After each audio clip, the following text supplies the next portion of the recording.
Rich. Good evening, everyone. We're here for a City Council meeting. It's June 19th, 2017, and we'll start with a roll call and determination of quorum. Nordstrom, Drew, Solomon, Doyle, Estes, Scott, Laurenti, Wright, Modrick, Roberts. We have a quorum.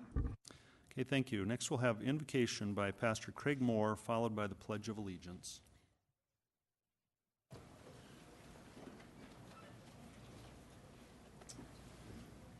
Let's pray. Dear Heavenly Father, we thank you for your great love for us. You are worthy to be honored in this place. We thank you, God, for your decrees, your laws that you have guided us by. We pray, Lord, that you will help us to be faithful unto you. I ask, God, for your blessing upon this city council, upon each of the members of the city council, upon our mayor, upon our first responders, upon our city. Let this city be a shining light to our state and to our nation. Lord, our nation needs you. We ask that you will help us to turn to you, to honor and glorify you, and let this nation be blessed by God. We give you thanks and praise as we meet tonight. We pray, Lord, your blessing and for peace and for everything to go smoothly. We give you all the glory for it in Jesus' name. Amen. I pledge allegiance to the flag of the United States of America and to the republic for which it stands, one nation, under God, indivisible, with liberty and justice for all. Thank you, everyone. Next, we will adopt the agenda. Would the council like to change any items or add items to the agenda? If not, we could have a motion to adopt. So moved. Motion by Doyle and a second by Laurenti to adopt the agenda. All in favor say aye. Aye. Opposed? Motion carries. Now I'm going to come down in front and do a couple of awards and recognitions.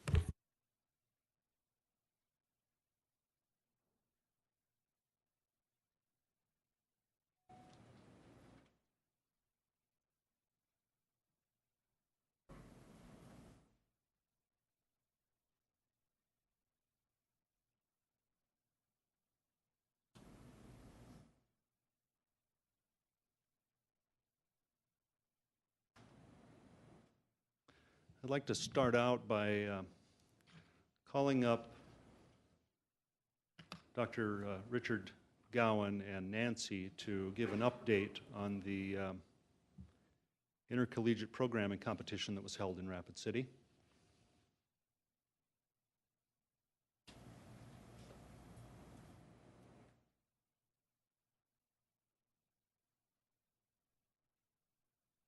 I have something to read here before you get started.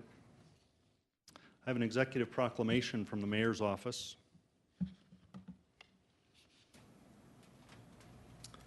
Whereas discussion of bringing the ACM International Collegiate Programming Contest World Finals, an event held in some of the largest cities in the world, to Rapid City was initiated in 2011 by Dr. Tony Loger, Dr. Ed Corwin, and Lisa Storms of Visit Rapid City. And pursuit of hosting this event became a reality in 2014 when Dick and Nancy Gowan agreed to take the lead in the endeavor.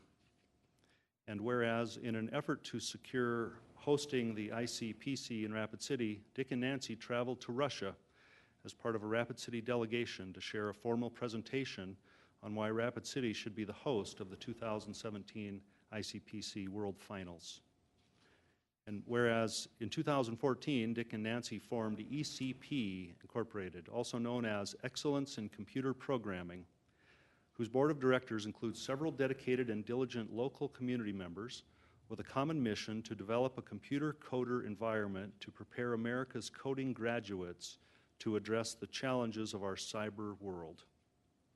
And whereas the Gowans traveled to the 2016 ICPC World Finals in Thailand as members of the host delegation for the 2017 ICPC World Finals, And whereas Dick and Nancy worked countless hours over the last 4 years to secure funding, staffing of over 200 volunteers, and procurement of visas for competitors, all of which made the 2017 ICPC possible.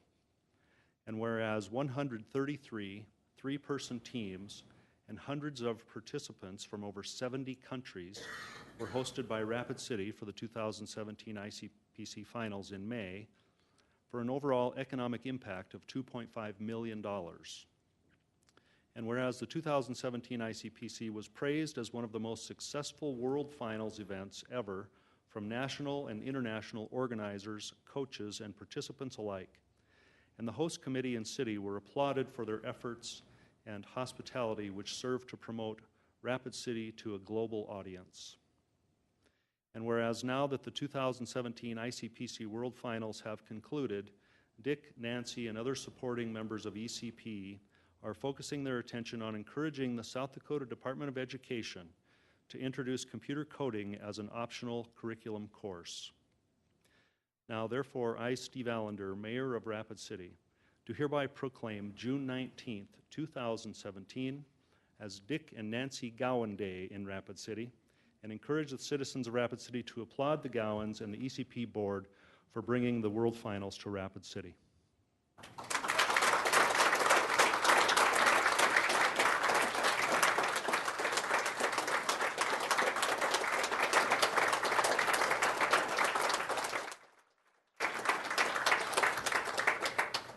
Well, ladies and gentlemen, Mr. Mayor, City Council, those of you in the audience, a very special thanks to you because you gave a legacy to this International Collegiate Programming Contest. All over the world, Rapid City stands alone because we had a very, very special piece of activity.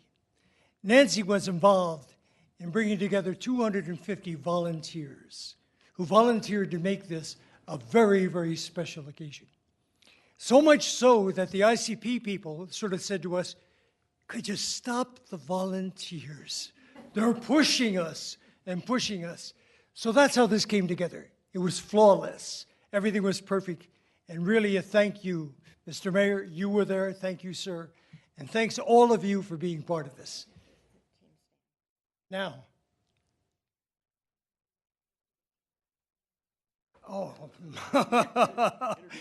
my guidance is here.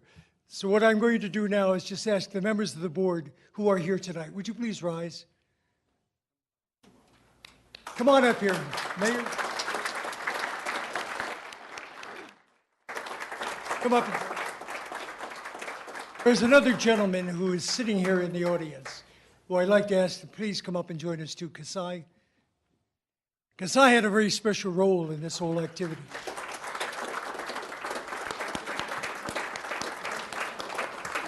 As you may recognize, we had lots and lots of international people. 70 countries were represented by the people who were here. Getting them to the United States requires that they not only have a passport, but they have a visa. And in this time we're in to make sure that everybody got here, we had 818 international people who came to this contest. The numbers are large. But as we did that, the question about where is Rapid City and what is the ICPC? Because all of the embassies around the world have officers that have to tell you you get your visa. You have to go before them and explain why you're going to come back home, because this was a visitor's visa. And that meant you had to have a compelling reason to go home. Kasai led that effort in getting the State Department to really help us immensely. So I would just thank you, Kasai, and thanks all of the folks you work with in the State Department. Thank you kindly.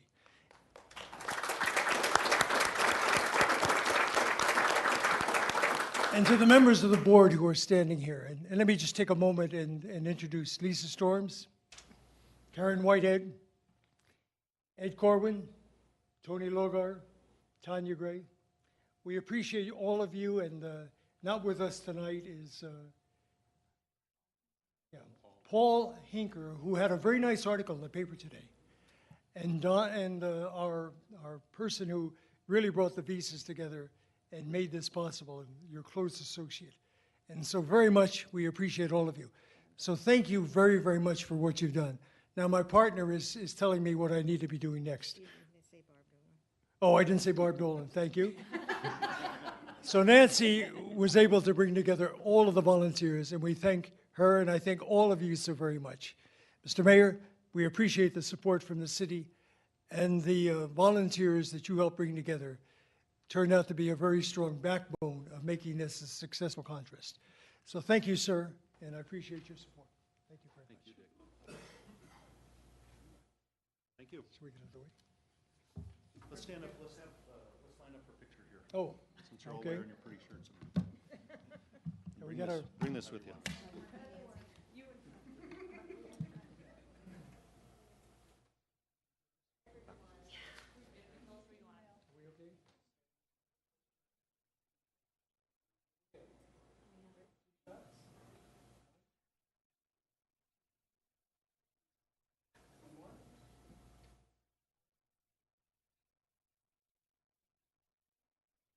just a comment that Daryl was very, very instrumental in bringing people together from all over the world. So we thank your publicity.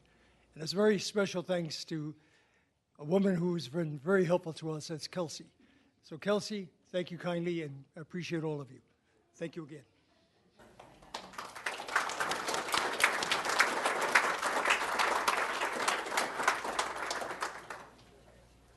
I want to say just one more thing about this ICPC competition.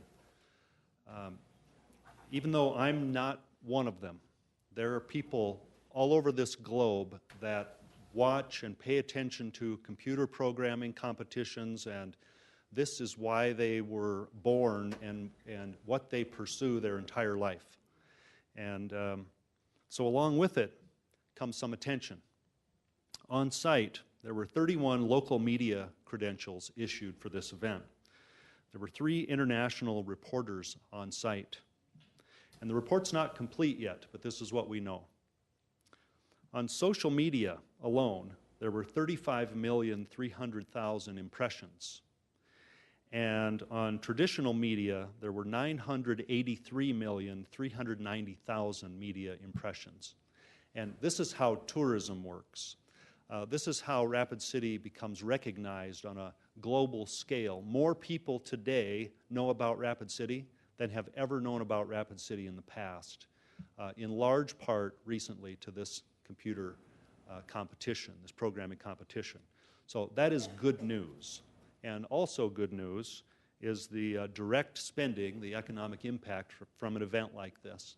And the fact that we get to show for ourselves and for mid-sized markets that a major competition like this works probably better in a medium-sized city instead of one like Beijing. And the air is clean, the people are friendly, and that did not go unnoticed by this group that was here. People continue to comment on it. So I'm very proud of Rapid City and proud of the board and all of the workers and volunteers that made this a possibility.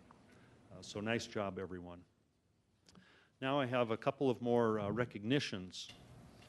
This one is for Veteran of the Month. So can I have Chris Cooper come forward?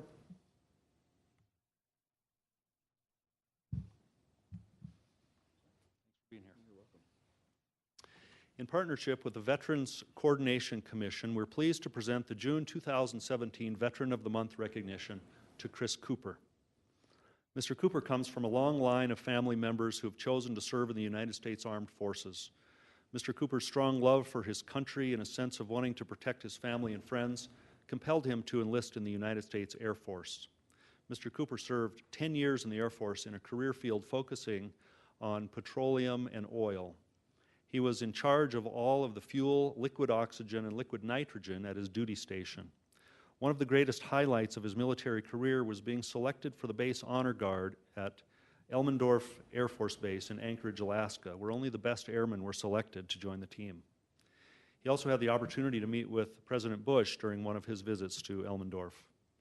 During his military career, Mr. Cooper was awarded Honor Guardsman of the Month 3 times, Airman of the Quarter twice, and Non-Commissioned Officer of the Quarter once. He was decorated with 2 achievement medals, 1 accommodation medal, and over 200 coins from various chiefs, first shirts, and commanding officers.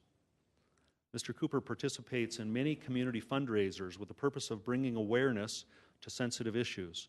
He's currently working on the second annual 22K hike for veteran suicide awareness, scheduled for July 9th. His efforts on this event focus on bringing awareness to the cause, encouraging community members to register, and fundraising for other veterans and their loved ones. He's also participated and raised money for Walk a Mile in Her Shoes, along with fundraising for several cancer organizations and handing out Toys for Tots for the Toys for Tots organization.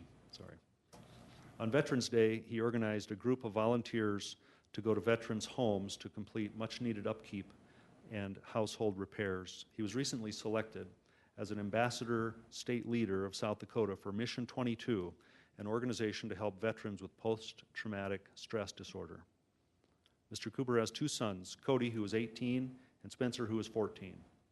Mr. Cooper has been serving our country since 2000 with dedication and sacrifice, making him an excellent Veteran of the Month. His example of service makes him deserving of this honor, and we would like to extend our gratitude. Thank you, Chris.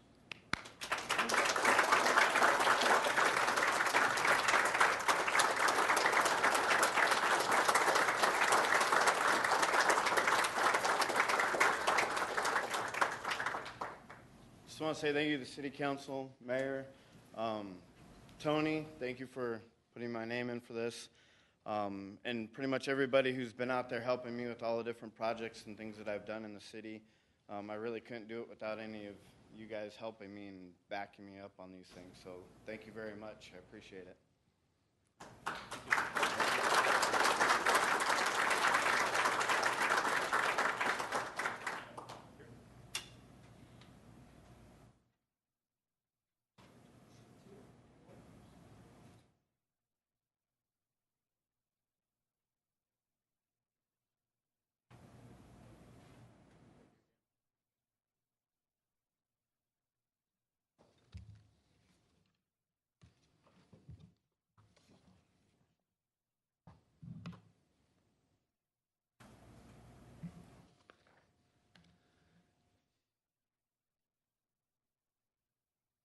Now would Jennifer Kelsey come forward? Jennifer Kelsey, there she is. Am I pronouncing your name correctly? Jennifer? Thanks for being here. In partnership with the Elizabeth Dole Foundation and the Veterans Administration Black Hills Caregiver Support Office, we're pleased to present our Hidden Hero of the Month recognition to Jennifer Kelsey for the month of June. Mrs. Kelsey has been a military spouse and stay-at-home mom for 13 years. 5 years ago, Jennifer also took on the role as a veteran caregiver for her husband, Sergeant John Kelsey III, who served in the United States Army. Mrs. Kelsey's husband has stated that many people will thank a veteran for their service and their sacrifices, but no one recognizes the spouse who will sacrifice just as much as the veteran. It is the spouse who holds the family together while the veteran is serving, and it's the spouse who steps up to take on new challenges of the nightmares and the aftermath of war when the veteran returns. Mrs. Kelsey performs a thankless job, but it is a job she finds to be very rewarding. Her husband made sacrifices for his family and his country, and she in turn feels honored to take care of him. She understands war has changed her husband, and she is there to support him through the trying moments. Mrs. Kelsey takes on this great responsibility of being a veteran caregiver while also providing a secure and happy home for their two children, Patrick, who is 11, and Ethan, who is 6. Mrs. Kelsey has been humbly serving our country as a veteran caregiver with dedication, compassion, and sacrifice, making her an excellent Hidden Hero of the Month. Her service to our veteran community makes her deserving of this honor, and we would like to extend our gratitude. Thank you, Jennifer.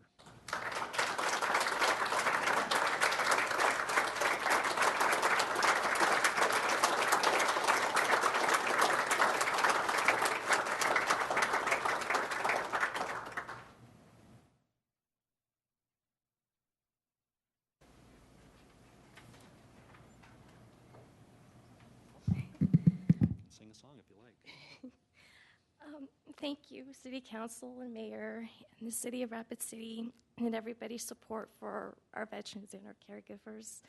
I'm not really good at these things. There's not enough words to thank for everybody's support. It really means a lot. Thank you.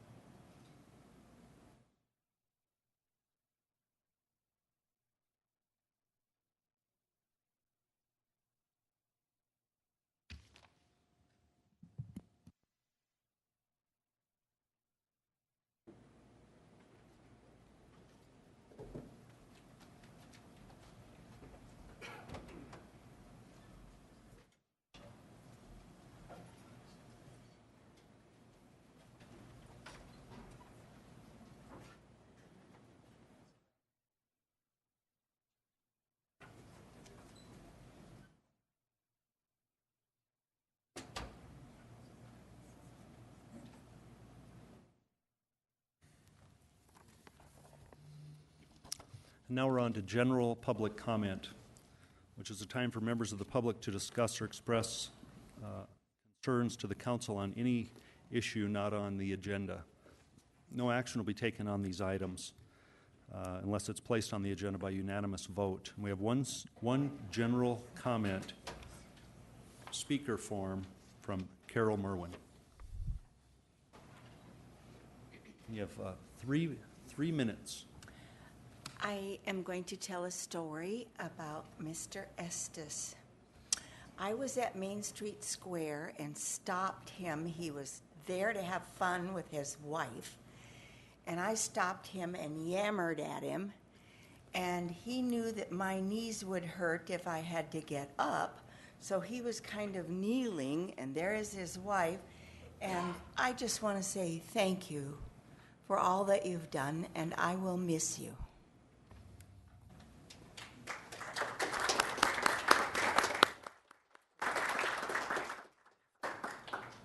Brad says you have 2.5 minutes left. You can keep talking if you like. Thank you for that. Okay, now on to non-public hearing items, items 4 through 35. And we'll open, we don't have any items for public discussion on those items 4 through 28, so we'll not have a public hearing. Then on to consent items 4 through 28. Would the council like to remove items? And yes, they would. We'll go to Brad Estes. Thank you, Mr. Mayor. I need to remove item number 10. I have a financial interest in one of the parties. Thanks. Okay, Amanda Scott. I'd like to remove item number 25, please. Okay, any other items from the council? If not, could we have a motion to approve the consent items with the exception of 10 and 25? Second. 25? 25. Okay, we had a motion by Doyle and second by Solomon. All in favor of that motion say aye. Aye. Opposed? Motion carries. Okay, now on to item number 10, which is to authorize the mayor and finance officer to sign a covenant agreement between the city and Freeland Meadows LLC for construction of water main in Country Road. Motion to approve by Scott, second by Wright. All in favor of this motion? Aye. Opposed? Motion carries with one abstention from Brad Estes. Now on to item 25, which is to approve request for transfer of 248 Curtis Street from Pennington County to the City of Rapid City and authorize the mayor to accept and record deed when transferred. And we'll go to Amanda Scott. Thank you, Mayor. Sorry, my computer went down here. I'm pulling the item back up. At Legal and Finance, the meeting, I had a note to myself and all it said was the waiting period. And sorry, I lost my notes, the Legal and Finance, and shortly after we closed that item, I found them. My question, if I may, Mayor, if you can answer this, or if we need to go to the finance officer, the waiting period comment that I was asking myself about is, when I read this, it looks like it's a sheriff's deed. So we want to demolish this building as soon as we take possession of it. At least that's what the update was at Legal and Finance. But what is the waiting period? Because I believe if it's a sheriff's deed, the owner has a year to redeem that by paying back taxes. Is that in force on this, or has that already expired? Go to Assistant City Attorney. Yeah, Kinsley Grote from the City Attorney's Office. It's actually a tax deed, so there's no waiting period. All right, so as soon as the city takes ownership of it, there's no more waiting or anything else? Correct. It would only be waiting for the funding mechanism. If CDBG funds are used, the Community Development Block Grant funds are used, because an environmental impact study has to be done. And then there's basically kind of around a 45-day waiting period from when that starts. So Okay. that's the only waiting period. There's not a waiting period for the actual deed itself. Okay, so the deed is free and clear. Correct. All right, thank you. That was my question. Okay, and for a further update, I will attend the county commission meeting in the morning where they will rule on this issue, whether or not they're going to transfer the land to the city. So, all right. Is there a motion? No, do we have a motion on Move to 25? approve. Okay, motion by Estes, second by Solomon for approval. All in favor of approval, say aye. Aye. Opposed? Motion carries. And that takes us through the consent calendar. And now on to non-consent items 29 through 35, and we'll open public comment on 29 through 35. We have a couple speaker requests. One from Nanette Smith on item 31.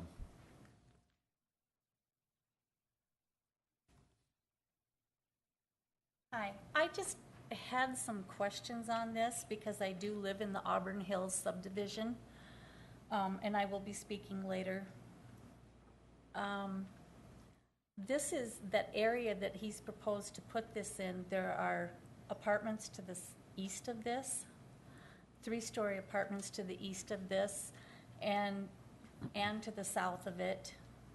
I guess I'm just kind of concerned is why he would change it from medium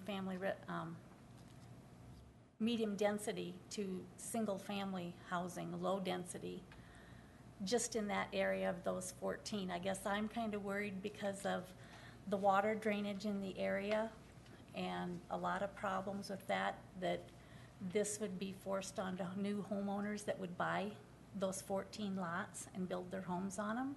That's my comment. Okay, thank you. We'll be discussing this item very shortly. Next speaker request from Mike Kwasny on item 34.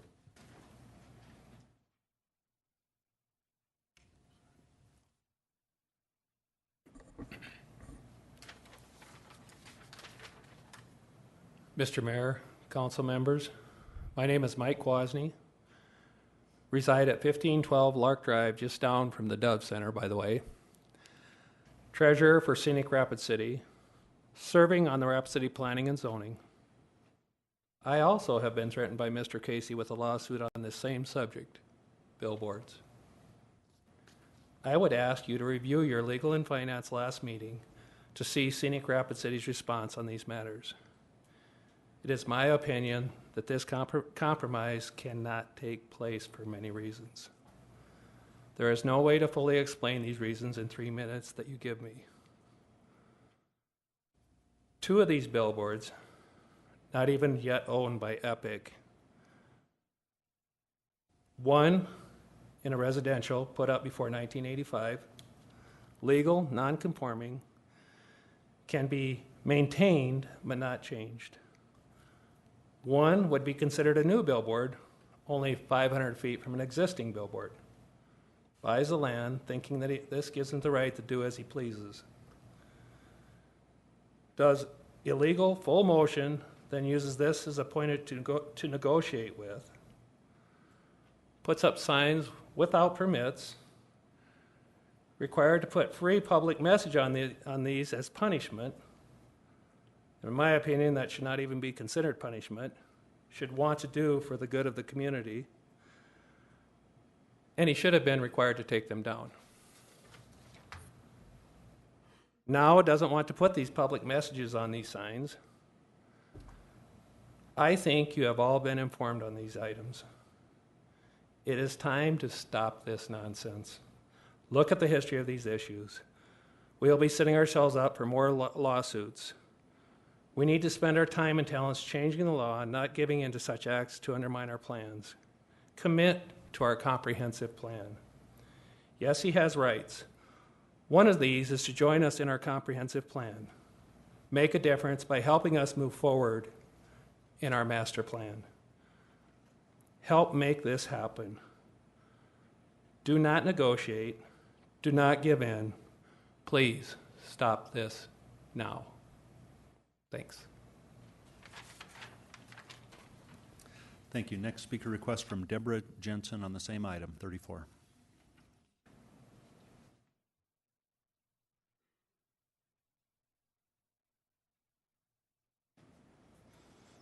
Good evening, Mayor Allender and members of the Rapid City Council. My name is Deborah Jensen. I'm Secretary of Scenic Rapid City, and with my husband, a small business owner here in Rapid City.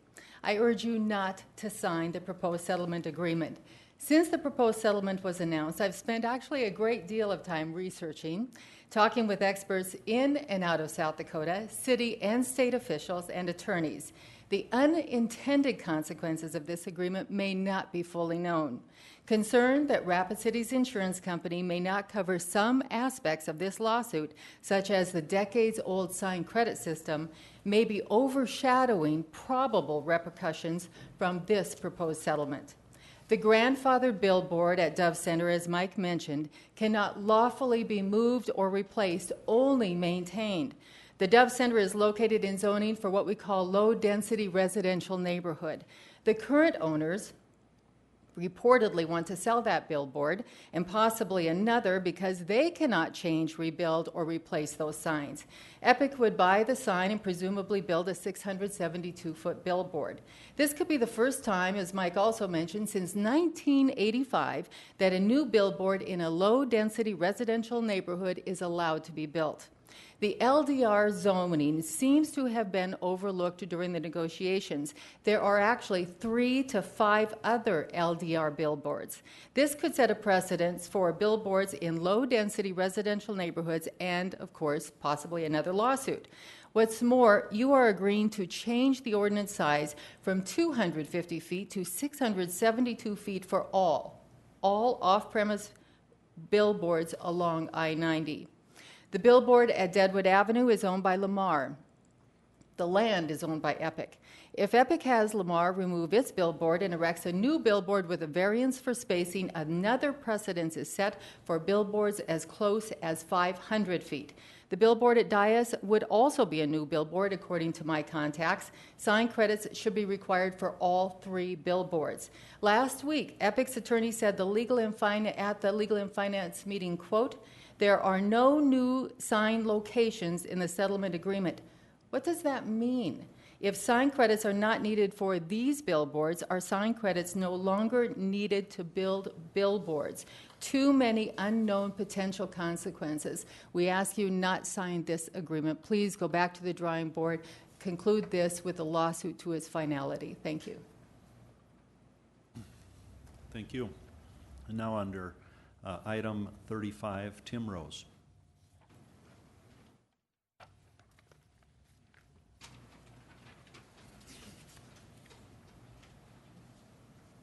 I'm Tim Rose, and I'd like you to approve my taxi license so I could work for a different taxi service. Tim's Taxi Service is permanently closed at this time, so I just want to renew my license, not my business license. So I just want you guys to just approve the taxi license so I could work for Rapid Taxi, A1 Cab, or City Cab, so I'm not running my own cab service at this. So, thank you. Okay, thank you. We'll be taking this item up in just a few minutes. That takes us through all the speaker requests for these items. We'll go on to item 29 under ordinances. Second reading, ordinance number 6180, an ordinance to update the Life Safety Loan Program funding and process by amending chapter 3.28 of the Rapid City Municipal Code. The recommendation from committee is to approve. So moved. Second. Okay, we have a motion by Estes and a second by Scott for approval. All in favor of approval, say aye. Aye. Opposed, say no. Motion carries. Item number 30, First reading ordinance 6185, an ordinance amending section 17.06 of chapter 17 of the Rapid City Municipal Code. A request of Chris Olney of ARC International for a rezoning from general agricultural district to office commercial district for property generally located, described as being located at the southeast corner of the intersection of Mount Rushmore Road and Enchantment Road. Recommendation from committee is to approve in conjunction with Plan Development Designation 17PD033. So moved. Motion by Estes, second by Roberts for approval. All in favor of approval say aye. Aye. Opposed say no. Motion carries. Now on to Community Planning and Development Services items. We'll go to Charity Doyle. Item number 31. Thank you, Mayor. Item number 31 is a request by Spurlet Consulting, Inc. for DEC LLC for a preliminary subdivision plan for proposed lots 8 and 9 of Auburn Hill subdivision, generally described as being located at the western terminus of Colbank Drive and south of Misty Woods Lane. And I yield the floor. Okay, can I have a motion on item 31? John Roberts. I'll make a motion to approve. Okay, we have a second by Jerry Wright. Lisa Modrick. Thank you, Mayor. I see that Dale's in the queue, so I'll look forward to having him speak on this.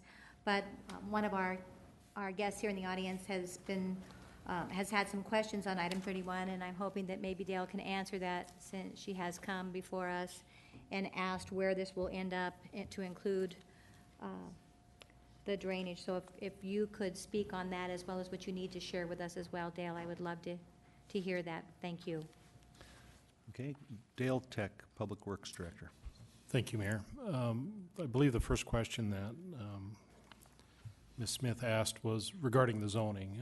It's currently zoned MDR. The use that is proposed is allowed in MDR zoning, so it is the property owner's choice right now to develop it as he sees fit. Low-density residential uses are allowed in a medium-density residential district. As in regards to the drainage, once again, Auburn Hills has had a number of drainage studies done on a phase-by-phase basis.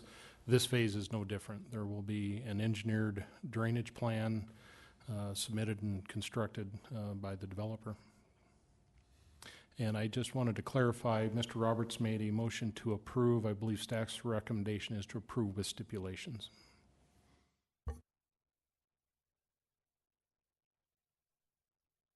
Okay, thank you. So back to the motion, Mr. Roberts. Did you intend to? Okay, so the motion on the floor then, correct me if I'm wrong, is to approve with stipulations. Is that okay with the seconder? Yes. Okay. Seeing no other discussion, item 31 for approval with stipulations. All in favor say aye. Aye. Opposed say no. Motion carries. Now on to Legal Finance Committee items 32 through 34, and we'll go to John Roberts. Thank you, Mr. Mayor. Item 32, approve resolution number 2017-044A, a resolution removing the Rapid City Special Assessment on Tract AR2 of Ridge Park Estates. And we made the motion to send this without recommendation, and I can't remember why, so I will leave it there. Okay, we'll go to Amanda Scott. Thank you, Mayor. May I ask a couple follow-up questions from the Legal and Finance Committee meeting? Who are you asking? I'll be asking Mr. Joel Ledeen as well as Pauline Sumption. Okay. Thank you. So just for clarification from what I remember, maybe I'll be asking the young lady from the city attorney's office instead. But just for clarification from the Legal and Finance Committee member, there were some questions that were posed concerning why the special assessment had ballooned from roughly about $38,000 to $151,000 and how this special assessment got on a piece of property that the owners really could just walk away from and not pay anything towards it. So there was some information attached, but if I can ask for a clarification as far as reviewing that summary of how this happened on this piece of property? Yes, Kinsley Grote from the City Attorney's Office again. So in terms of how it actually happened, it started as the reconstruction or the extension of East St. Patrick Street. That was the reason why the special assessment was put on the property. in the first place, and it was put on a couple of properties right there. Back in 1995, it was the city council's decision to take it off of the two properties so that they could be replatted and to put it just on AR2. That was a decision made back in 1995. We couldn't necessarily find the history of why that decision was made. We could look at the documentation, resolutions, whatnot, but it was a decision that was made, and we're kind of stuck with it at this point. So thank you. And then the follow-up question is that this originally, according to the recommendation, would reduce the SAB 28 fund. And if I can follow up with Pauline Sumption. Pauline, I believe Tracy was sitting in at the Legal and Finance Committee meeting, and she said that she would do some research as far as what funding source, if any, if we wanted to make the SAB fund whole, what funding source would be available to at least put back the original assessed value of $38,000 and something. Okay, so for clarification, the SAB 28 doesn't typically pay for the improvements up front. It's usually a different fund, and then we set the receivable up to go through the SAB 28, and then it repays the fund that it was originally paid for. In this case, this is a book entry only, and so cash will not be decreased at all. What will be decreased is what the accounts receivable is that we have on the books currently, which would be for that 100,000 plus. You had asked previously how it got that high. At one time, our interest rate on all of our assessments was 9%, and then the county has a 10% penalty on that for every year it doesn't get paid, and so that's how it grew from a $35,000 to over $100,000. But there really isn't any money to reimburse at this time. I couldn't find our records back to 1993 or prior to see what fund actually paid for it, but because it was a street, more than likely it was paid for out of the CIP fund for the $35,000. So in your opinion, this is just net zero? It's just wiping it off and it won't have any effect? It just reduces the receivable side on our SAB 28 fund at this point. We probably would never receive the money anyway if we did try to sell it. The property probably, I haven't looked at it, but the Parks Department asked for it. They don't have any intention of getting rid of it. And so if we would have received that property or purchased that property for the Parks Department anyway, it would have come out of the CIP fund at that time. And so it really kind of is a wash because that's where the funding would have come from to start with. Okay. Well, I'm a little disappointed that the city's records can't put the story together of what happened. I would feel a lot better knowing at least if it was a city decision that it was misassigned to start with, so that we were just going to put it on this one piece of parcel because it had been mistakenly put on some other land. But I'm not hearing that that's what happened. If I may add to that, I did a little bit of speculating looking at the plat that Kinsley had forwarded to us. And what it looks like is it was one big property that abutted the new East St. Patrick Street. So it was properly assessed to the one large property.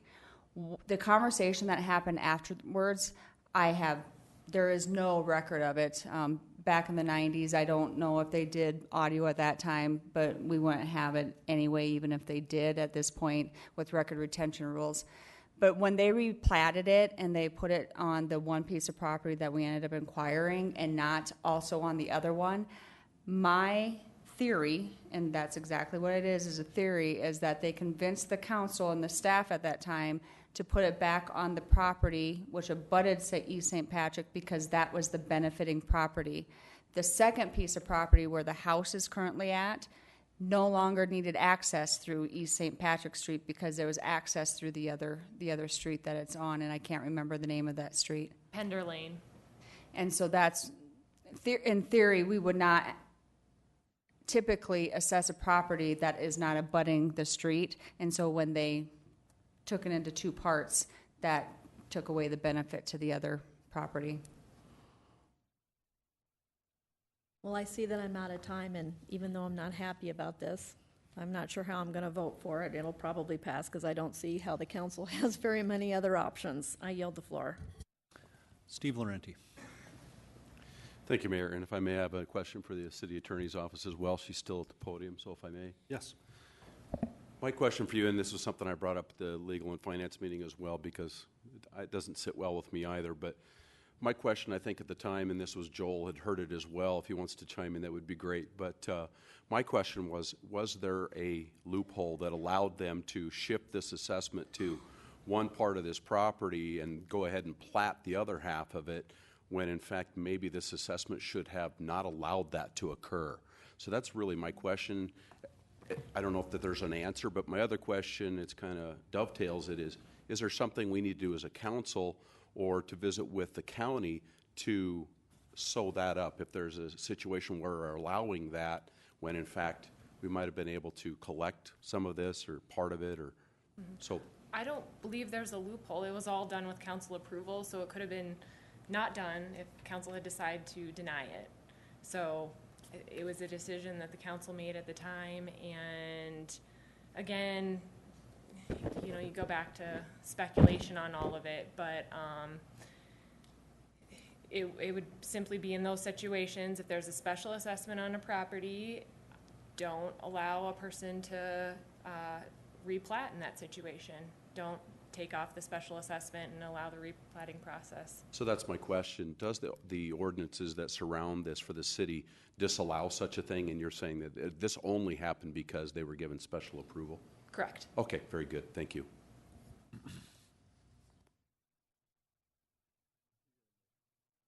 We have a motion for approval. Move to approve. Okay, I have a motion from Estes and a second by John Roberts for approval. All in favor say aye. Aye. Opposed? Motion carries. Item 33, please. Item 33, authorize mayor and finance officer to sign settlement agreement between the City of Rapid City and President's Plaza LLC. And I'll make a motion to approve the settlement.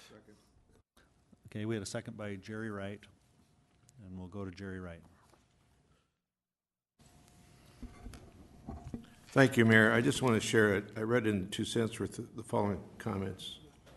So because Hanny and Pat couldn't deliver on their big plans, every man, woman, and child has to fork over $5 to them. Wake up, City Council. I think that's a comment that's the type that we see now and then, which is most inappropriate, where someone makes a derogatory comment against the council or others when they don't know the facts.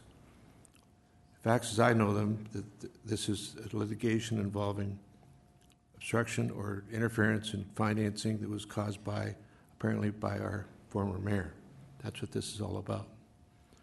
I think to attack two individuals who do business in this community is inappropriate and unethical and not nice. What really happened is I'm convinced those two gentlemen were prepared to do this project.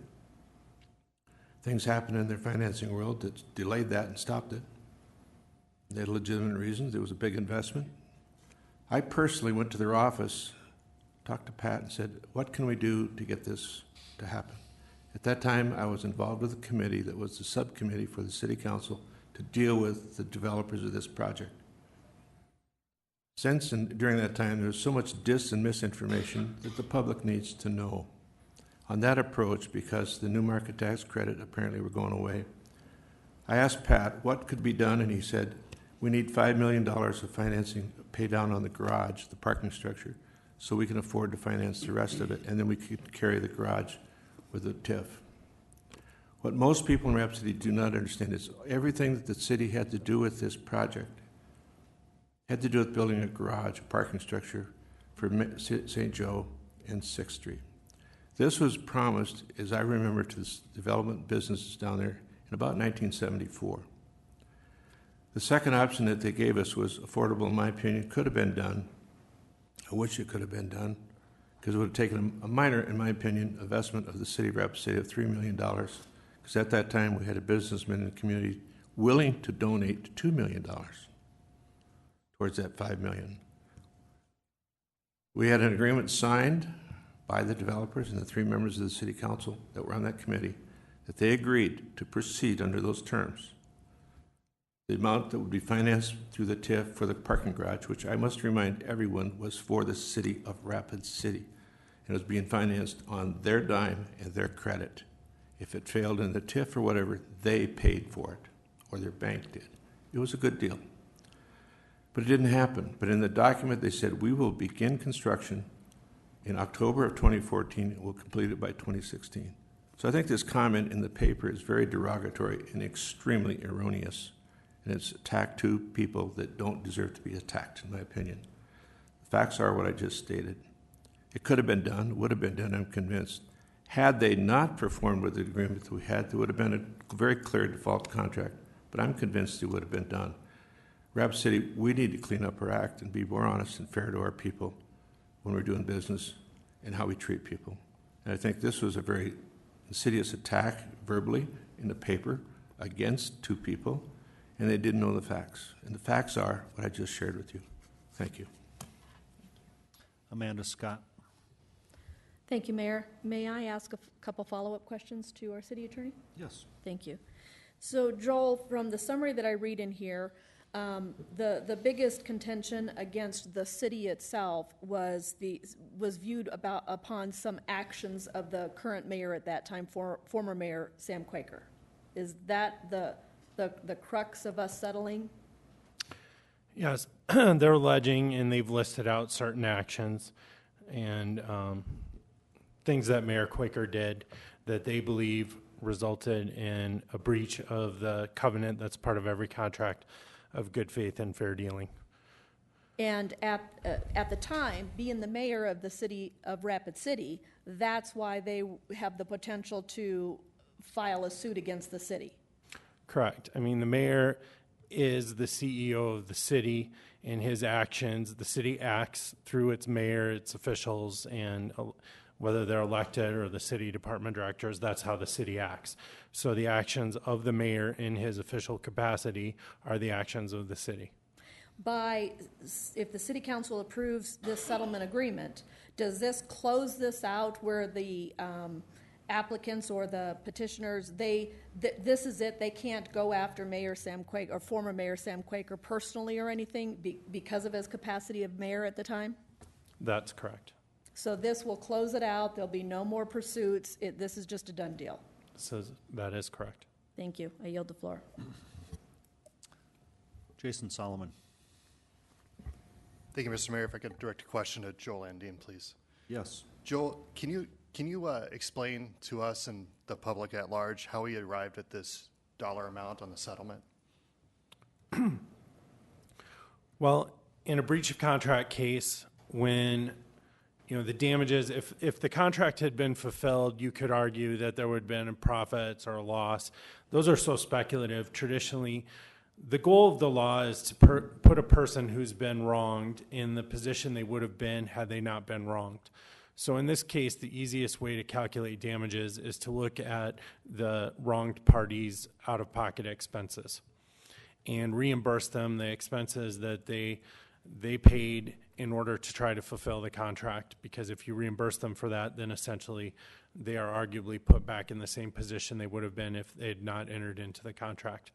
So they provided us with an outline of their out-of-pocket expenses. Basically, that if this had gone to trial, and I don't have the number right in front of me, but would have been well over $600,000, close to $700,000 in what they believe were out-of-pocket reimbursable expenses for this project. They then reduced that, and in order to settle it, asked for a lower amount. We went through and they provided us invoices to back up that amount, and we went through those. We did find some things we questioned. We counter-offered with a lower number based on the invoices we had been provided, and they accepted that. So it is a portion of the expenses that they expended in pursuing this contract. Okay, thank you. I'll yield. Okay, the motion on the floor is for approval. All in favor of that motion, say aye. Aye. Opposed, say no. No. Okay, motion passes with one no. Next item, please. Thank you, Mr. Mayor. Item 34, authorize mayor and finance officer to sign settlement agreement between the City of Rapid City and Epic Outdoor Advertising, Inc. And I am not going to make a recommendation. Joel Landine. Thank you, Mayor. I indicated in an email to the council on Friday afternoon, there was a concern raised about the residential property, which was addressed by the representatives of Scenic Rapid City. This settlement agreement didn't allow Epic to violate the ordinance and put a billboard on a residentially zoned property.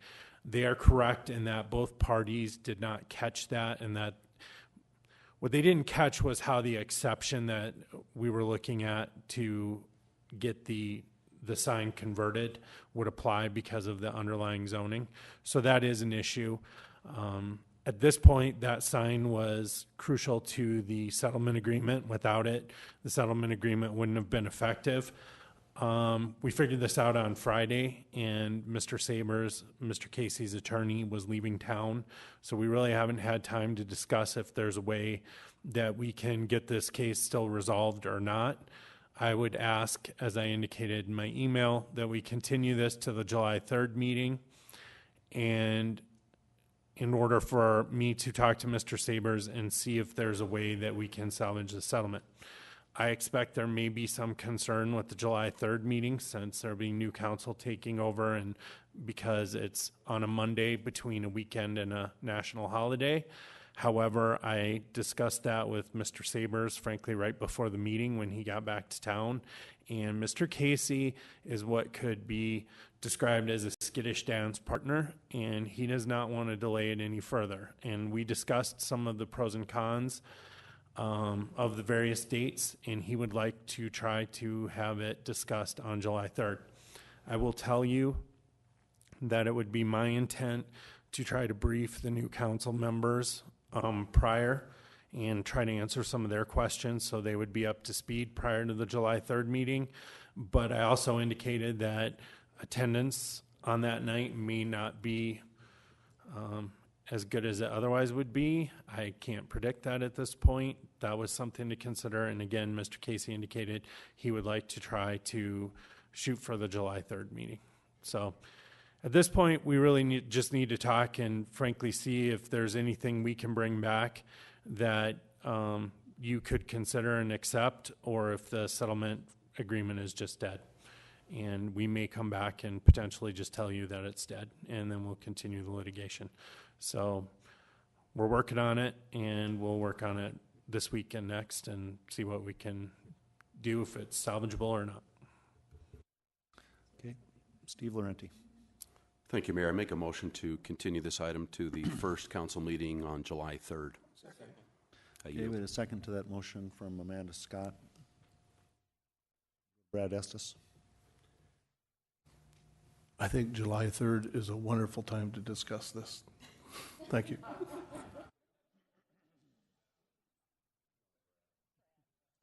Lisa Modrick. Thank you, Mayor. Somehow I got dumped out of the queue. I was actually in there after Joel, and then I showed that I was speaking, and then a motion took place. So unfortunately, but graciously, I'm at this tail end of this conversation, and I think that's probably just fine as well. One of the statements that was made by Joel is that we're scrambling and trying to, between lawyers, try to save a settlement that has fault from cover to cover.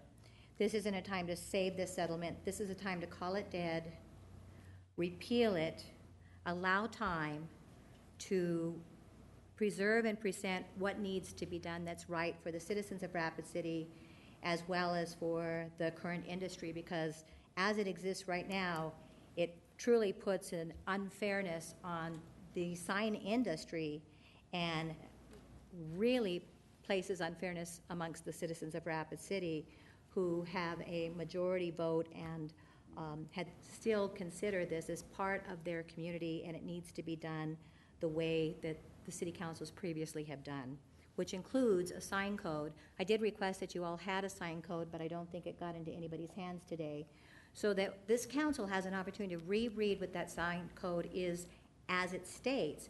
And that's been done by many councils with the industry, both in signs and also in ad hoc, in order to create and recreate something that would be considered reasonable regulations. And so to even try to settle or try to preserve a settlement on an item that should be considered dead, to start over, to slow down. There is no reason why anything needs to be done on July 3rd by a brand-new council. There's no way they can come up to speed. This dais is still trying to coming up to speed on this issue. This should be a dead settlement.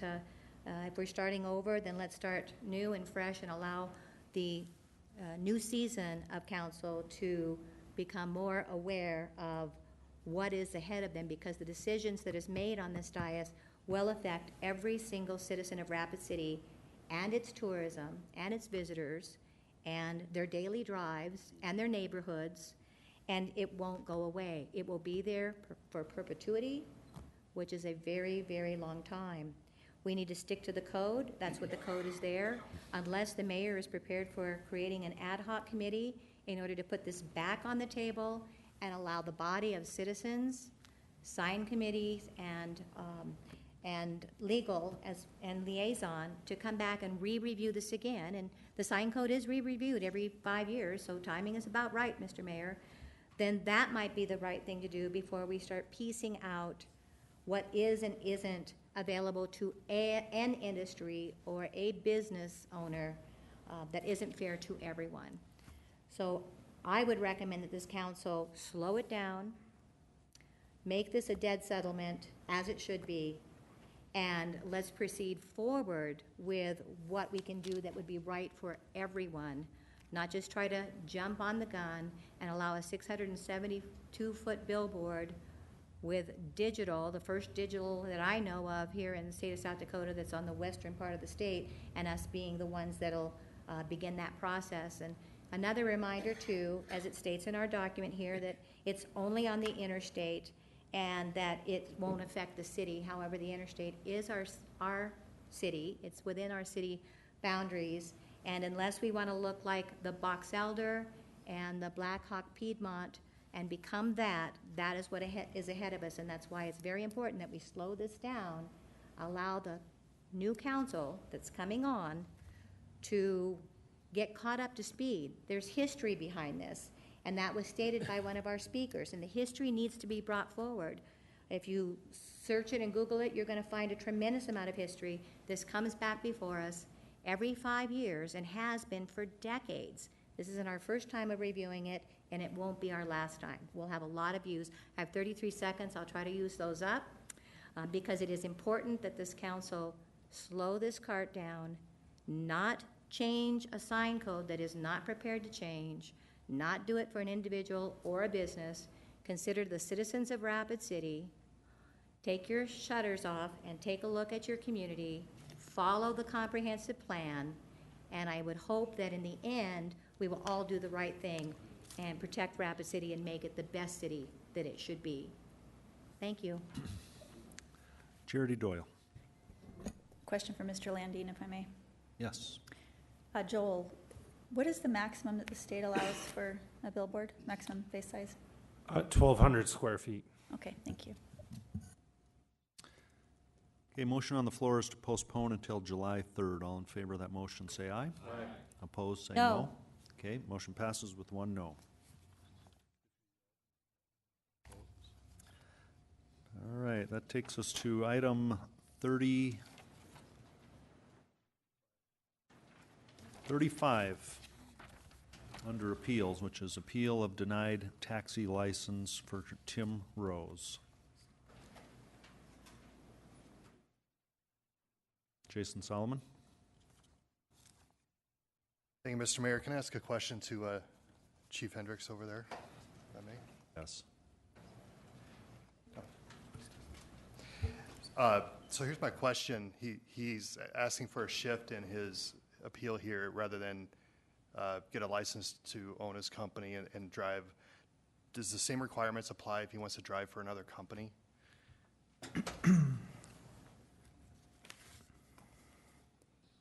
So in regards to the license, both of them in general, they both fall under City Ordinance 56120 and 56130. And the gist of it is all of these taxi cab license applications fall under review. And the chief of police either approves or denies based upon what's included in the application process. This also includes the driver's license for the taxi cab. In the application process, criminal history is taken into account, and Mr. Rose here has been afforded the ability to talk and bring this before the council. So if we're looking at 56130, it does allow, if the application is rejected, the applicant may request a personal appearance before the Common Council to offer evidence as to why the application should be reconsidered. If upon consideration, a majority of the council votes for authorization of the license, the city's finance office shall issue a license pursuant to the provisions of the chapter. So, along with the application, we also did submit a criminal history review that was looked at by the chief of police. In that, we do see a couple instances where Tim's taxi service was cited for driving without a taxi license, and also a current prosecution that is going on for tax evasion. I did meet with Mr. Rose prior to this meeting. Just have to give an update to the council that this current prosecution case has moved forward, and Mr. Rose does have one felony arrest warrant for him right now.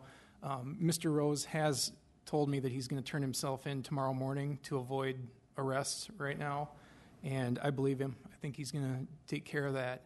But I give you all this information so that you have a full picture of why the application was turned down in the first place. Okay. Thank you. John Roberts. Thank you, Mr. Mayor. Don, this is a real difficult one, or council, this is a real difficult one. Tim, and I feel bad for you. And I think you probably shouldn't have been a business owner, because any of us that are business owners know we need to pay our sales tax, and it can be pretty difficult. But, if this is what you want to do for a living, I don't know what this is really going to affect. I mean, if he gets convicted of this, he's not going to lose his driver's license. It isn't a driving offense, as long as he's not running a business. But I guess that'd be my question for probably Chief Hendricks. You said the two licenses are separate. There's one license for an owner and one license for an operator? So 56090 talks about no persons shall drive or be engaged or employed in the business of driving upon public streets of the city any taxi cab without having first procured a license, therefore from the city finance office. But it doesn't separate it between a business owner and an operator of the business. I think that's something we may have to change. What's that? Can I ask a question of the finance officer? Yes, Pauline Sumption. We do actually have two licenses, one for a taxi business and one for a taxi driver. What did he apply for? Do you know? Taxi driver. Okay. Well, like I said, this is an interesting one. I think we're just going to all have to vote the way we're going to vote. Jerry Wright. I have a question to ask in that years ago I had a trucking business. If I had a driver that didn't have a valid license or a record, they'd pull our insurance and we were out of business, so we never allowed that to happen.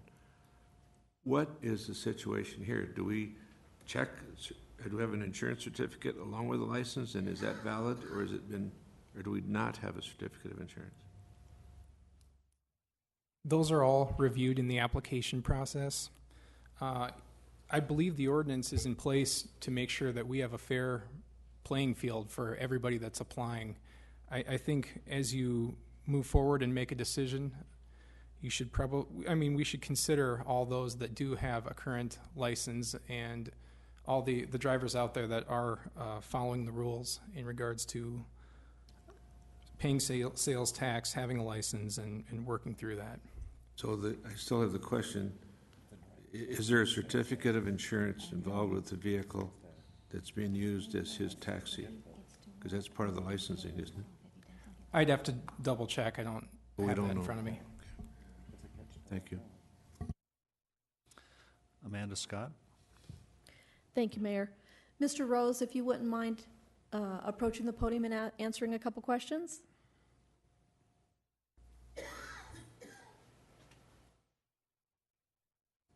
Thanks, Tim. I'm Tim Rose.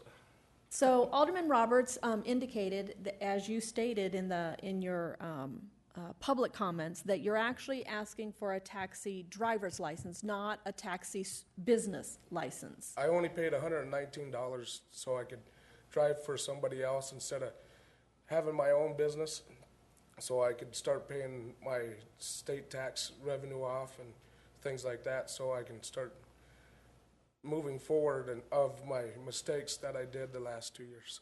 Thank you, and I applaud you for that. If the city council were to grant your request of being licensed a taxi driver's license, do you have a company that will employ you? Right now, I'm just I'm doing training with Rapid Taxi at this time, just kind of riding along with just like I would, like a cop ride along.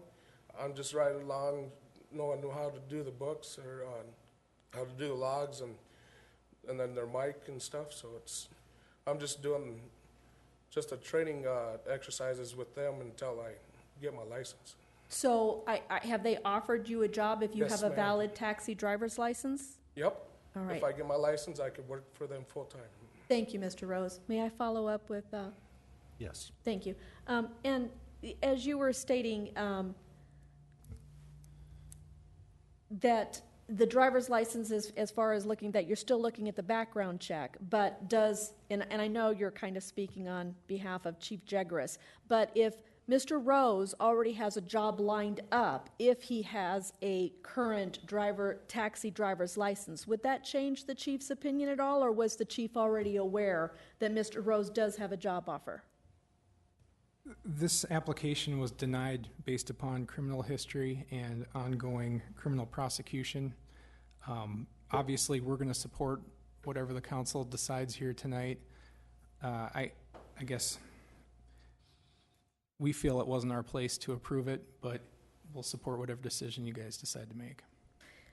I guess just in wrapping up my comments, Mr. Rose, since you are going to go ahead and turn yourself in and settle that case and stuff, I would almost accept if one of my peers would postpone this request and have you come back after you go ahead and take care of any outstanding warrants or anything. So that would be I just want to get it approved so the boss would, when I get back, I would have a job when I get back. So. Well, I'm just taking it chronologically, and I'd like to see you serve whatever you need to serve, and whether it's the court case or the appearance or whatever, then come back and I didn't know I had warrants. That's the sad part. I yes. already applied for the taxi license. That's why I'm trying to get it approved now, because I already applied for it 3 weeks ago, maybe. Yeah, and what I'm suggesting, Mr. Rose, I'm not sure. Mr. Rose, what I'm suggesting is that we continue this so that you wouldn't have to pay another application fee or anything else, but just so that we can kind of but I'll listen to my peers and see what anybody else is thinking. So I yield the floor. Okay, we have no motion on this item, 35. I think we've heard from Mr. Rose, we've heard from the Assistant Chief that the basis for the denial was on criminal history and ongoing criminal prosecution. And we've heard that Mr. Rose has a job waiting for him if he gets a taxi license, but he also has some legal matters to tie up. So we'll go back to John Roberts now. Thank you, Mr. Mayor. I'll make a motion to approve his license. Can I hold the floor for just 1 minute? Sure, if you get a second. Okay, second by Laurenti. Go ahead. Thank you. I think looking at this, I mean, like I said, this is a very strange circumstance. But if it was just a driver that got into trouble and didn't pay his taxes, more than likely he would not lose his license, I'm guessing, because just his taxi license. Is that my guess? I mean, because he was the owner and it kind of started and spiraled all this stuff. But, after working in the Pennington County Jail for 15 years, I like to see people get a second chance. And I think that I hope that if you do get a second chance, you will make it work. So anyway, thank you. Jerry Wright. Oh, sorry, I took that. Just to clarify, John, your motion is for a operator's license, correct? Operator's license. And not for the license of the taxi op business. Okay, thank you. Lisa Modrick. Thank you, Mayor. Okay, who shall I take this to? I think I will take this to Officer Hedrick. Okay. Hi, Officer Hedrick. Hi. So to follow up with what discussion is heading in this direction, right now, due to a warrant as well as a background check of discovery, this is why we're being recommended not to allow him to have a driver's license renewed for taxi driving purposes.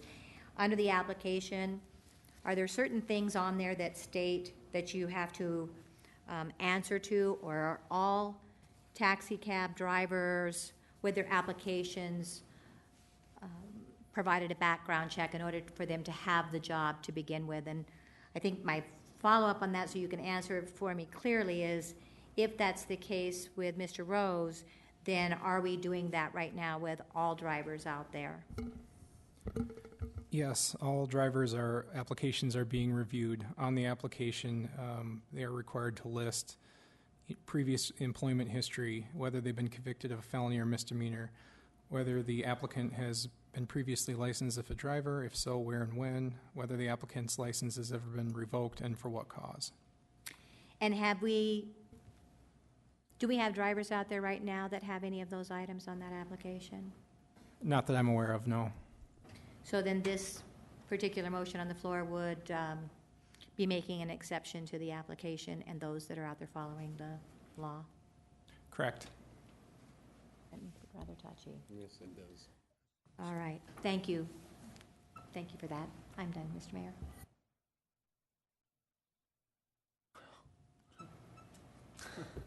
Let's go to City Attorney Joel Landine for a minute. Thank you, Mayor. I think it's understandable why the police chief would have a little hesitation to just approve the license when the applicant is being charged for felony, although not a violent or threatening or harming anyone, but not paying his tax related to operation of a taxi business. I can understand certainly why Chief Jagras had a concern about just administratively approving that. But, you look at the requirements for the licensing, it's really to determine whether or not the person is a threat to the public. Are they going to be somebody? I'm guessing there probably are some taxi drivers that have some criminal or convictions on their, the question to you is, are you concerned about the tax? Is that a concern to you because it is tied to it? Or are you more concerned about, say, things like assaults and things like that, or sexual crimes, things like that, convictions? But, it seems to me it's really to protect the public, make sure that we're not licensing somebody who potentially is going to victimize the public. And that, to me, when I read through the ordinances related to the taxi licenses, is what it's trying to prevent. Okay, back to Jason Solomon. Thank you, Mr. Mayor. I would like to make a substitute motion, if I may.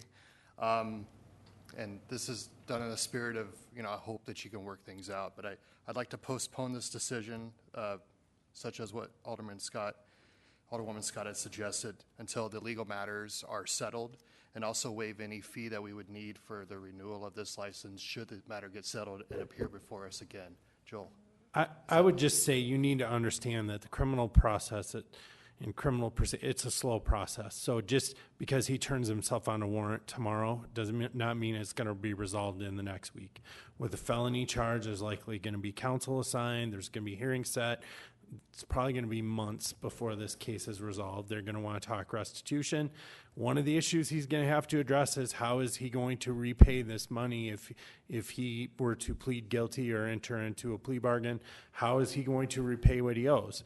And that is one of the difficulties when you're facing criminal charges. It's difficult to get a job, and how you're kind of in a catch-22. Nobody will hire you because you have a criminal charge, but at the same time, what the state wants more than anything right now is to get their back taxes and penalties paid. So it's a tough situation to be in. It might be better said that once he turns himself in, and then that portion of it that we know there's nothing outstanding, it's tough to allow when it's outstanding, but perhaps when he turns himself in and then it's in a system. So in a sense, in a couple of weeks, he could come back at that point.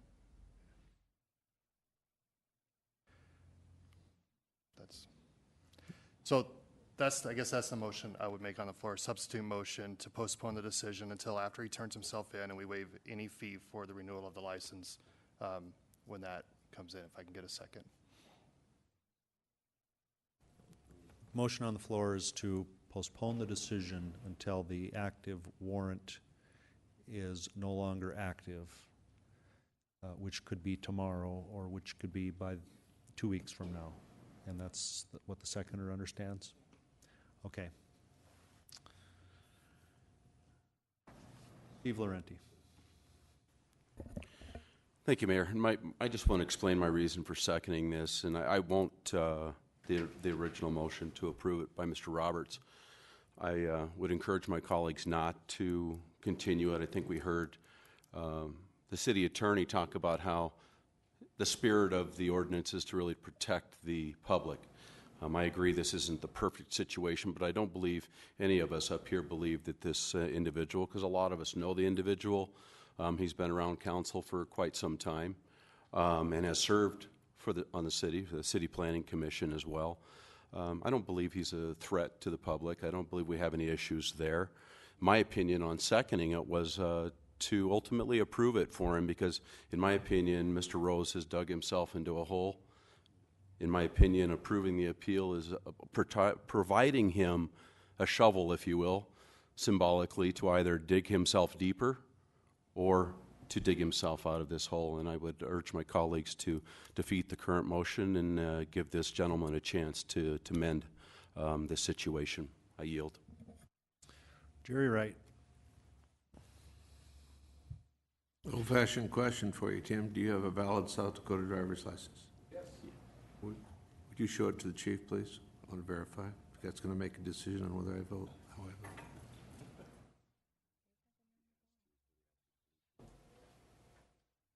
They can go away in a week, okay? Not for taxes. No, if he's got a valid driver's license, we're going to stop.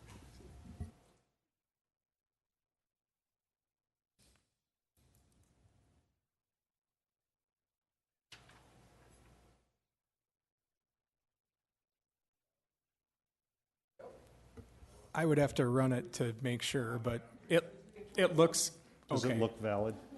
It looks valid.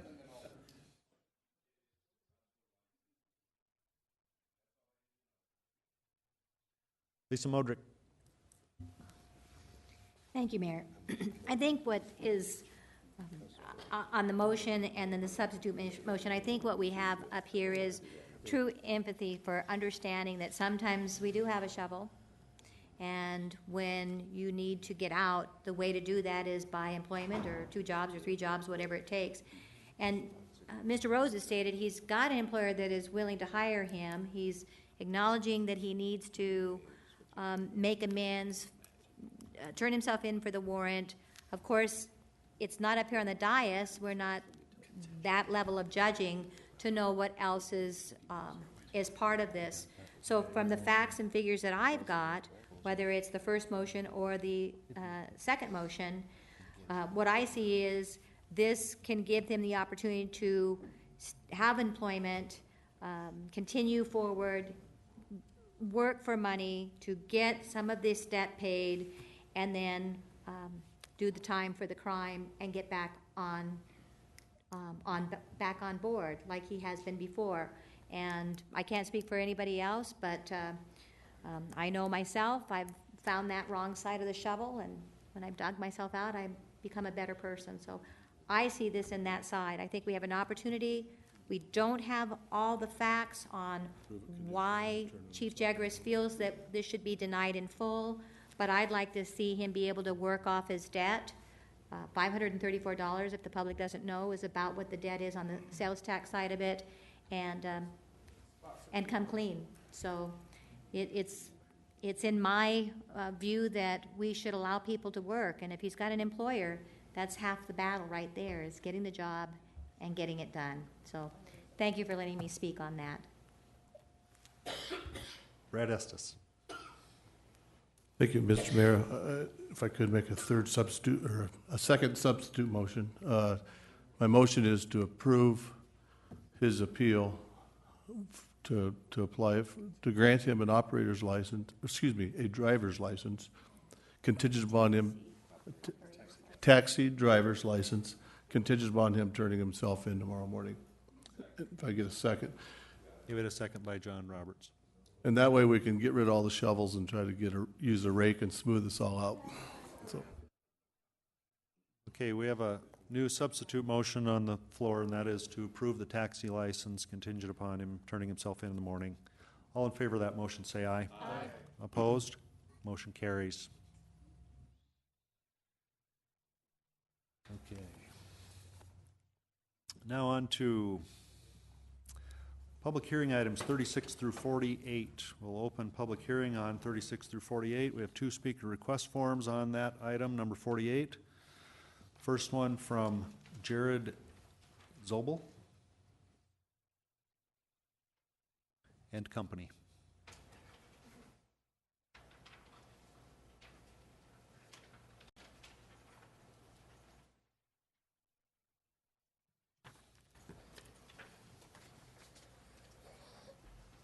Mayor, council members. This is my wife, Angela. We just wanted, for time and efficiency, we're presenting together, but I just asked that we have maybe a little time allocation extension because the two of us, rather than filling out two forms and doing it individually, but we'll try to keep it brief.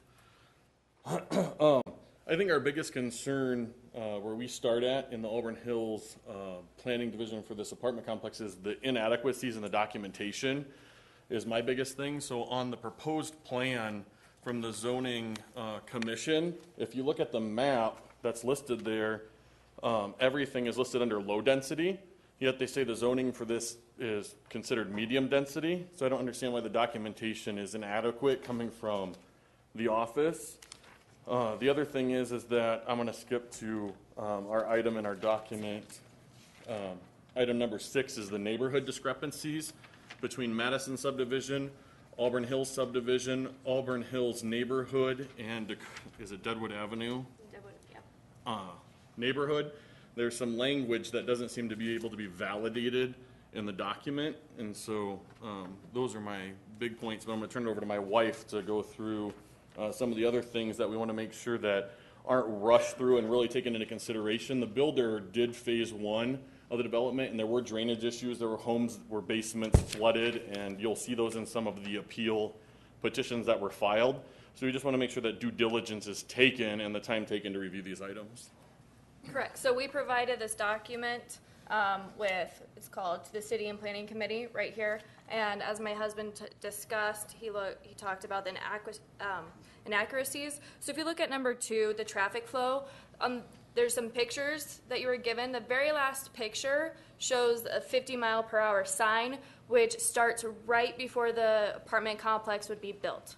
Additionally, we have 2-lane highway there. It is a 2-lane highway with a turn lane, but right before, again, that church, right after the church and right before the apartment complex, that center lane is now gone. So you are adding 48 residencies, so potentially 48 cars adding into the traffic flow. And during school hours, during the school year, during the morning rush, during the night rush, sometimes you have to wait 5 or 10 minutes before you can even turn out of the Auburn Hills subdivision as is. Additionally, if you look at number 4, the drainage ditch and tree line, there is an acre of about trees right there. And if we look at the benefits of tree lines, we see that it produces oxygen for 18 people.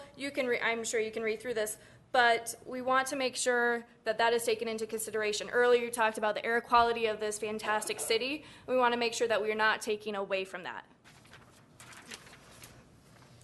So our desired outcomes, if we got what we wanted. We would like the current established trees to stay. This is number 7 in the document. You can see those in Appendix A. They help to maintain air quality in the area. They assist with soil erosion and wildlife in the area. They provide valuable aesthetics to the area and the subdivision.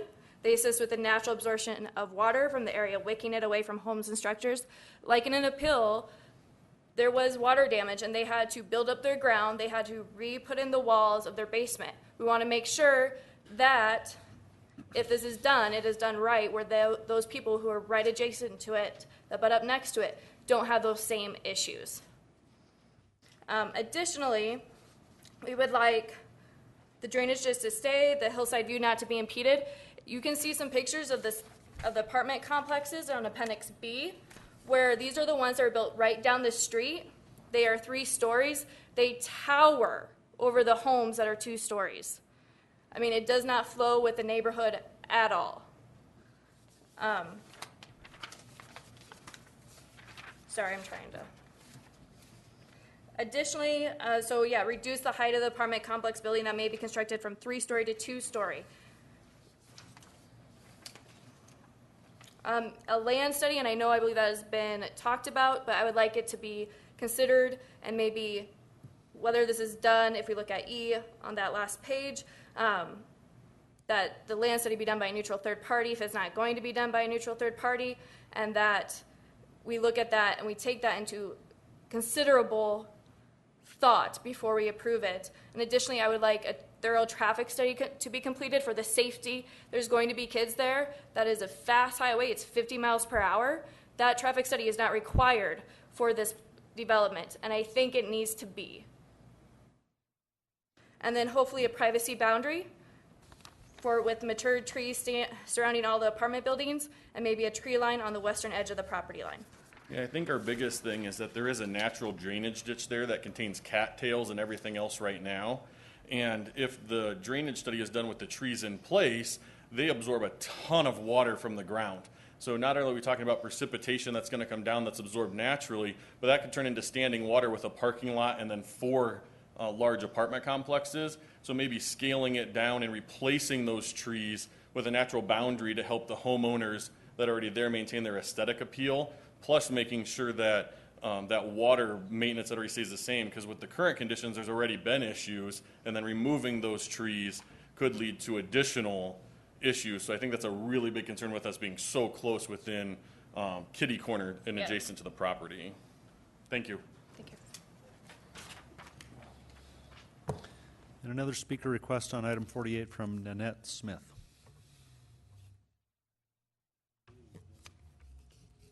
Thank you, Mayor and Councilman. I don't live where I could see. I live on the farthest west street in Auburn Hills. My concern is that this is majority of single-family housing. Then you put 3-story. My objection is the 3-story. I could understand if you did 2-story, and I understand, Joe, that down on the Caitland, you could have gone in. Councilman Roberts told me he could have gone in the day after you had rejected it, and he had gone in and gotten an approval for a one building, 40 apartments. I don't know, but I really think there needs to be a buffer between single-family houses, so many couple hundred feet or something, some kind of a buffer between single-family houses and 3-story buildings, because the people out there bought those houses with having the nice view. I do have a nice view where I'm at. And also the height, there was a height restriction, and if it's 3 stories, I don't know if I could get a clarification on, of 35 feet. Well, if they, I don't know what the, you know, if they're 10-foot ceilings and 2-foot trusses and times 3, plus you get the roof trusses on, that would have to be higher than 35 feet. I don't know what the 35 feet, if that's only just for the apartment or each floor. The other thing was the other people talked about was the drainage problems. And I did notice on the site on the 17 PD 017 that there was a proposed collection that would run from about where these apartments are out through the people on the east side of Haynes Avenue, out through their ag land, across it, and over to what would be the Cobalt Drive on the east side of Haynes Avenue. Then, and the drainage, like I said, I live on top of the hill. I am in between. I have a drainage retainment pond on the east side of my house.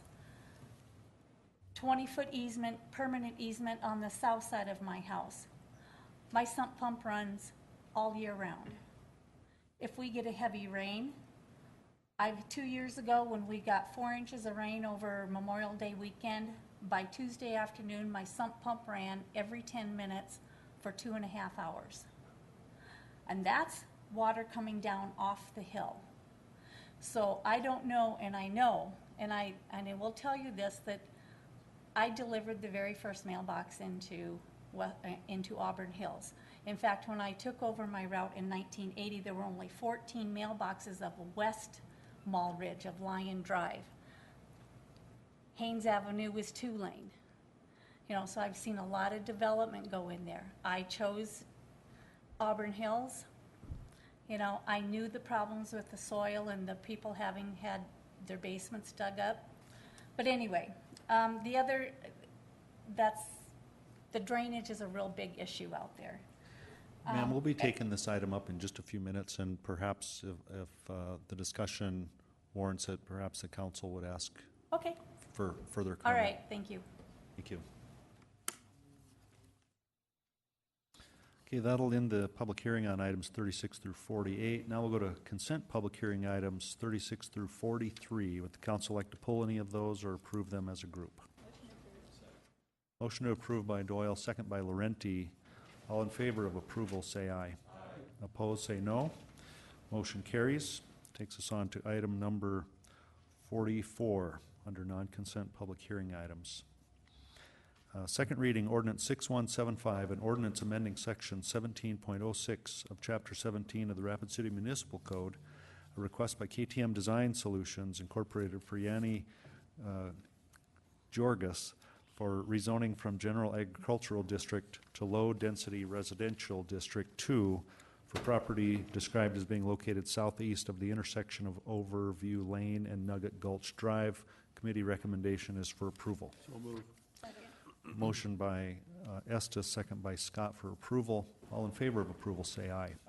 Opposed, say no. Motion carries.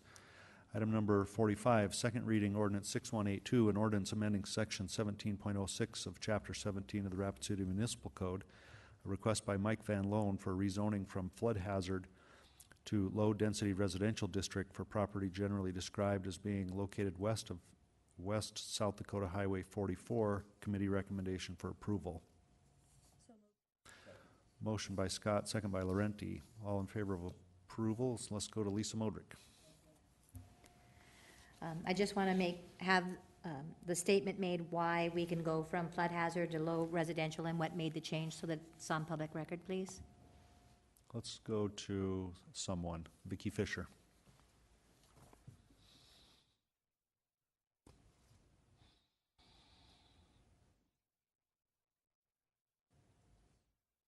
Thank you, Mayor. We have flood regulations that state that if you are currently zoned flood hazard district and you can bring in engineered data showing that there is an area of property that's outside of the 100-year flood, and if you're north of the Chapel Valley Bridge, you have to also be out of the 500-year flood. And that's what this applicant did. He brought in documentation stamped by a professional engineer showing a small area of his property outside of those two designations, and that's the only portion of the property that we're supporting the rezone. Okay, motion is for approval. All in favor of approval, say aye. Aye. Opposed, say no. Motion carries. Item number 46, second reading ordinance 6183, an ordinance amending section 1706 of chapter 17 of the Rapid City Municipal Code, a request by City of Rapid City for a rezoning from no-use district to low-density residential district for property generally described as being located east of Elkvale Road, north of Twilight Road, west of Reservoir Road, south of Homestead Street. Committee recommendation is for approval. Move to approve. Okay, we have a motion by Laurenti and Solomon, and a second by Solomon. All in favor of approval, say aye. Aye. Opposed, say no. Motion carries. Item 47, second reading ordinance 6184, an ordinance amending section 1706 of chapter 17 of the Rapid City Municipal Code.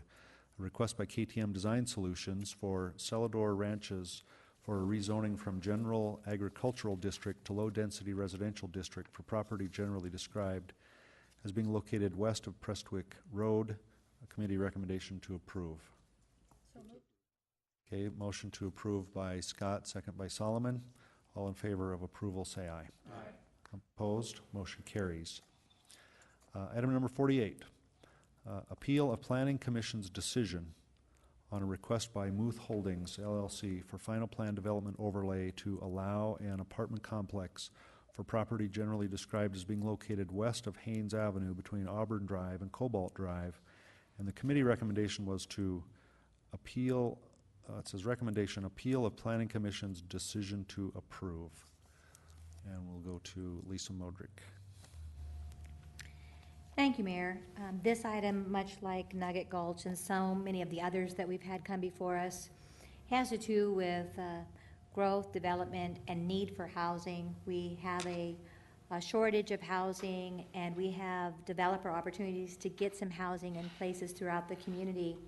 However, what's happening now is it's beginning to encroach on single-family dwellings or twin-family homes, and the sizes of these based on need and opportunity is now bringing 3-story, 4-story apartments into this area without a true transition or buffer that is satisfactory to transition this type of housing into a smaller neighborhood, whether it's been there for a number of years or it's a new build now, and the effects of what it's doing. So currently we have in our guide that this is something that we allow to do, and too bad for the neighborhood that they have more traffic, or that they lose their views, or that they suddenly have 40 people in one square, when in fact we need to take a step and take a review at this again, because we didn't have the growth a few years ago. We actually had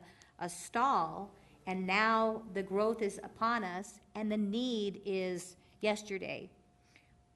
But the areas that are happening are not being designed, whether it's through comprehensive plan or our criteria manual or anything else, where we're actually providing a decent transition so that the neighborhood can welcome the growth and the growth can fit with the neighborhood.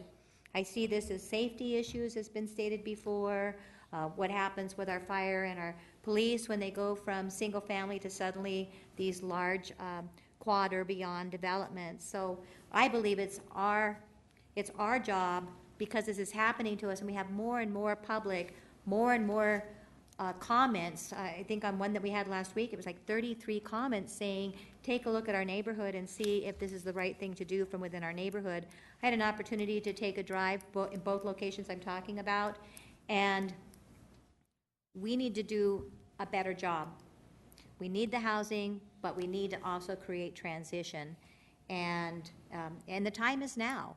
And I don't think that's a difficult thing to do, so that the neighborhoods can still maintain what their appreciation is and the value of their homes, and allow the appropriate density in the appropriate places. And if that buffer zone means that you take a 4-story to a 3-story to a 2-story to a twin home to a single family, perhaps that's the right kind of development. That's something that's not just doing today, but it's actually looking forward into our future and making it the right steps for all neighborhoods while we're, instead of just spotting here and there and saying, well, this is a great place for a 4-story or 3-story right on top of single-family homes that have been investing and had been there for a while. So it is a recommendation that I have as a council member, and also a responsibility that we take a look at this in depth and we start doing the right thing in transitions and buffers.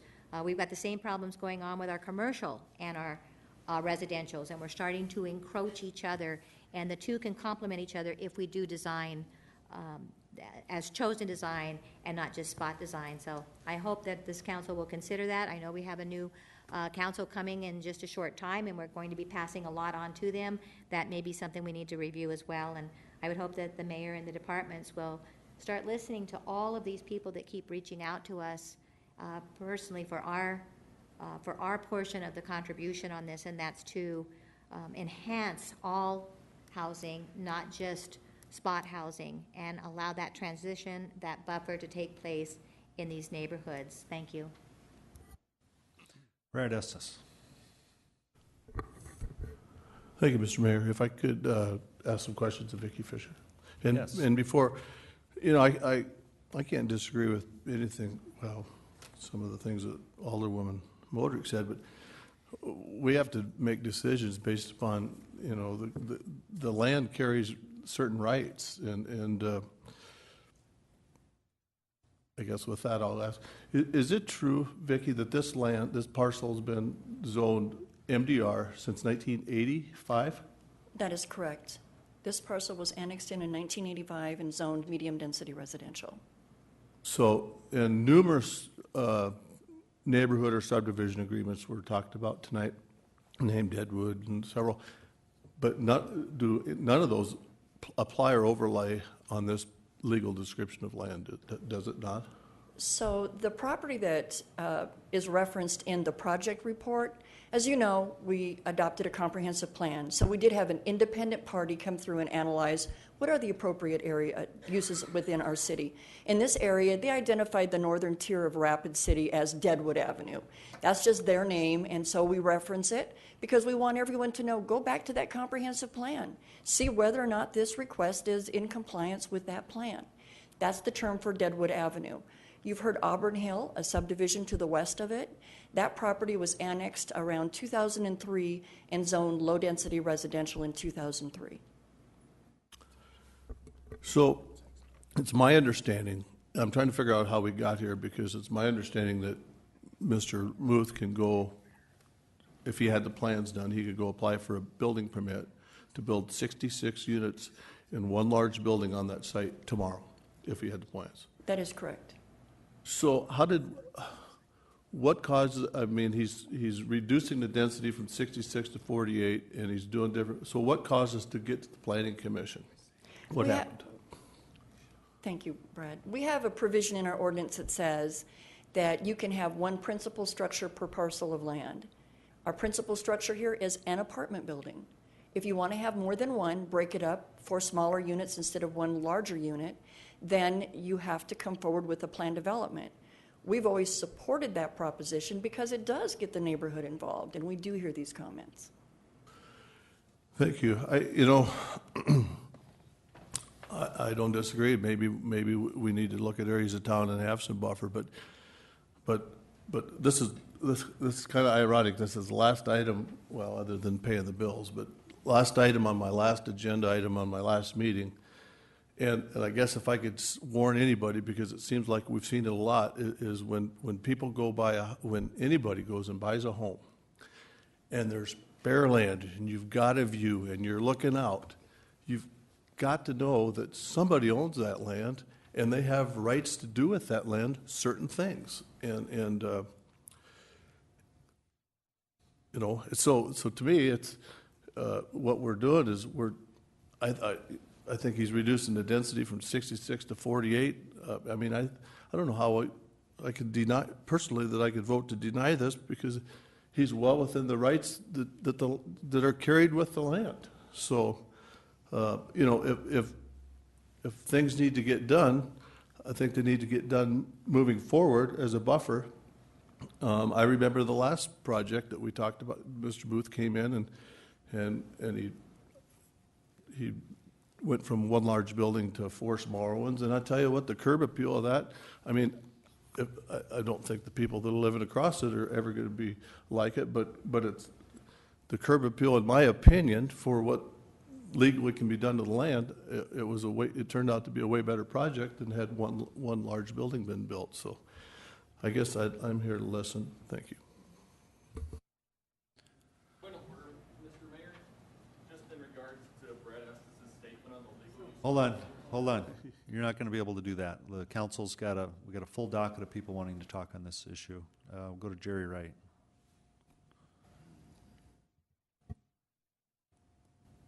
On behalf of the Lorax, what happens to the trees? They're talking about do they stay, excuse me, Vicki, if you can. So it's my understanding, Mr. Mayor, it's my understanding that the developer will be grading the site and making it pad ready for the units, addressing drainage and erosion and sediment control as is required for all building in Rapid City. He has a landscaping plan that has been provided. He will be putting a row of trees along the perimeter of the property. Of course, they'll be new growth trees, so it'll take a while for them to mature. But one of the things that Planning Commission did look at is the landscaping that is being provided around the perimeter. So the trees that are in existence, I understand, will go away? That's my understanding. Great, thank you. John Roberts. Thank you, Mr. Mayor.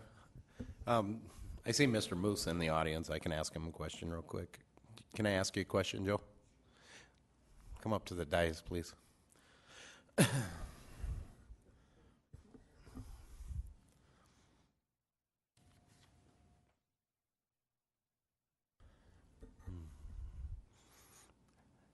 If you'd state your name for the council, please. I'm Joe Muth. I'm a member of Muth Holdings, LLC. I'm just kind of asking a question that Jerry asked. Are any of the trees going to stay, or are they all going to go? We're going to save what we can. Obviously, they're nice, big, tall trees. Like Vicki said, the site will be graded, and we will have to remove some of the trees. But within, outside of the building envelopes, we're going to save everything that we can. And can you tell me, and I imagine I probably know the answer, but I'm going to ask you anyway. Can you tell me why you downgraded from 66 units to the 48 units? The biggest reason is the design of this 12-unit building that we have is working very well for us. We feel like it's more rentable, it's more appealing to tenants versus living in one large complex. It kind of breaks up the structure in itself, so you don't have one big massive building. You kind of broke up, and it gives a little bit more appeal to the area. And way more character. I'm done with you, Joe, so thank you. I appreciate it. Thank you. And that's one thing I want to bring to the council, because we just had this down the street not too long ago at Caitland, where he could have brought in, and I can't remember, 50 units or whatever it was on that spot, brought in less, density. And if you drive by there, it's a nice looking complex. I look at apartment complexes constantly, and you see these drab 1-unit buildings that have 50 or 60 units in them in a neighborhood, and at least he's putting out a good product. So I've got to give you credit for that, Mr. Muth. It's unfortunate, but we are tied to the zoning laws.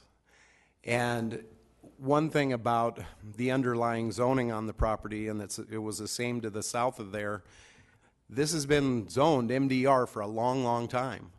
So if the citizens come in, and it's unfortunate that there isn't more of a way to make this work with the citizens, the developers, the landowners, but if we allow the citizens to dictate how we build on these properties, the owners of the properties are losing money on it, and especially people that have had them for many, many, many years, waiting for it to become valuable enough to build these kind of a project on it, or, you know, finding the right project to do on it, or, you know, in this business, we do lots and lots of market studies so we can find out how many apartments are needed, where they're needed, you know, and Mr. Muth does a good job of that, and it is unfortunate, and, you know, Mr. Estes said one thing, and as a realtor, I run into this all the time. People are asking me, what's going on that bare piece of property next to me? And the first thing I do is I pull up the zoning to see what can go on that property next to you. So, you know, you have to be very careful about where you live, because unfortunately, if you have neighbors, your view isn't secure. So, anyway, thank you very much. Jason Solomon. Thank you, Mr. Mayor. I'm going to make a motion to uphold the Planning Commission's decision to approve. If I could get a second and retain the floor. Yeah, that second was by Brad Estes. You still have the floor. You know, the reason I'm going to uphold the Planning Commission's decision is looking at the requirements here. Mr. Muth has met all the requirements. I mean, the 3 stories is already allowed. He has rights as a citizen just like everybody else.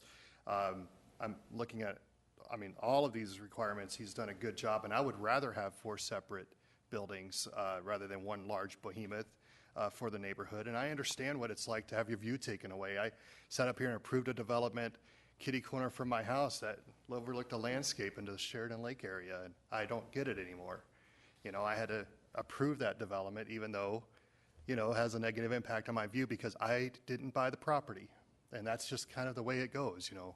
And so when we look at these rights, citizens have rights, and I understand that. We should be mindful. That's why we have zoning. Zoning helps to bring that along and help everybody kind of get along. But the fact is we need housing and affordable housing. And affordable housing isn't just building houses that more people can buy. Most people who really need affordable housing aren't in a position to purchase, so you got to rent, and having a nice place to rent in a great neighborhood like Auburn Hills. I have a little concern about the traffic. I understand that issue onto Haynes Avenue, and that might be something that the city will have to look at in the future. But for now, I plan to support this. I encourage my fellow council members to support the Planning Commission's decision. I do appreciate the homeowners' time. I understand it's difficult, but I think in this situation, Mr. Muth has been more than fair, and the city and has followed the city's guidelines pretty well. And with that, I yield the floor. Okay, the motion on the floor is to uphold the Planning Commission decision. We'll go to Amanda Scott. Thank you, Mayor. May I ask Ms. Vicki Fisher a couple more follow-up questions, please? Yes. Thank you. Vicki, if you wouldn't mind. So I believe Alderman Solomon did say that, and that was one of my questions. I believe one of the concerns was having 3 stories versus 2 stories. If Mr. Muth could pull a building permit tomorrow and put 66 units in on this property and still meet all the requirements without having to ask anybody's permission, could he do 3 stories? Yes. So that's a done deal. It was going to be 3 stories no matter what, or at least he could go as high as 3 stories. That was already his right. The height of 3 stories is allowed for multifamily or a single-family home.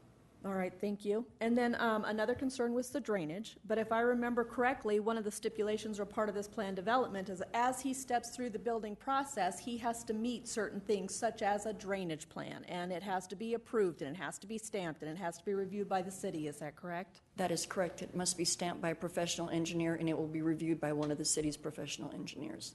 Okay. The other question I have is, since this is medium residential, is there a potential that without having to go through a planned development or anything else, that anything else could have gone on that lot besides an apartment or a single dwelling house? Like could a convenience store or a gas station or anything like that go on that lot? Nothing commercial, but if you look at the conditional uses in medium density residential, there are uses such as churches or commercial child care centers that could have come forward with a planned development or a conditional use permit. Could that have included like So in this medium residential, I guess where I'm going with is and I think you mentioned the daycare, you know, for little kids, but I'm thinking more of like an adult care or assisted living for a transition house. Could any of that type of? Absolutely. Okay. So I just wanted the neighbors to know that there are some other options that could have gone there, and I believe Mr. Muth is at least satisfying the residential and keeping the neighborhood there with his designs. And just to correct, from what I remember, Vicki, and you may not remember it, but I believe the other one that Mr. Muth brought before us, it could have been a 27-unit, one building, one plain building, 3-story high. He actually reduced that one from 27 units down to 24. That's correct. And then this one, he's actually reducing the density from even 66 down to 48. So, yes? That is correct. So I appreciate that, because I do think it does give a more aesthetic view of the neighborhood, and actually transitions down just by having less rental units within this building. And his other buildings do look really nice. I live right across from his other one, and believe me, it wasn't fun. Alderman Roberts and I met with the citizens on that one, and we had to explain these very same things, that at least they got warning that this apartment complex is going up, and if you look at the plans, much nicer than a very, very plain, I want to call it utilitarian-looking building that kind of blocks the view. This broke up actually allows, I think, some view depending on where your house sits, if you're actually sitting opposite it. One other question too, Vicki, if you could respond, or maybe I could even direct this to the fire or the police, but I believe whenever these things are reviewed, the police department and the fire department weigh in if they have any concerns, don't they? Yes, they do. All right. And were there any concerns? No, they will meet all fire codes, and looking at the size of this compared to what we typically would see in an apartment complex, this was a very small number of units. And then another question I have for this, and I believe it was in the documentation, but just so that you could speak to it and summarize it, this development is not part of the Auburn Hills subdivision? That is correct. It was a separate lot for Correct. development? Correct. Okay, just happens to abut the Auburn Hills That's correct. subdivision? All right. I actually think it's going to be a good development, and I think it suits the neighborhood, and believe me, I totally understand that when you buy it and you have a vacant lot, because I had a vacant lot to look at there, and I know one of the neighbors on the other development had their grandson riding his mini bike all over the land, but just because it's vacant doesn't mean that it's going to stay vacant. Thank you, Vicki. Mr. Zobel, you did want to make a comment earlier. I've got just a few seconds here, but if you'd like to approach the podium, and if you could summarize your statement that you wanted to address according to what Alderman Estes said, I'll give you the opportunity. Thank you, I appreciate it. My point was just on, it is medium density residential, we get that. Our concern is with the issues in Auburn Hills and the drainage and that's kind of what we try to allude to, is we're from Iowa. We're not into the scenic Black Hills of Rapid City yet. We've only been here for a couple of years. But our concern is that it's the right scale and the right project on the right piece of land.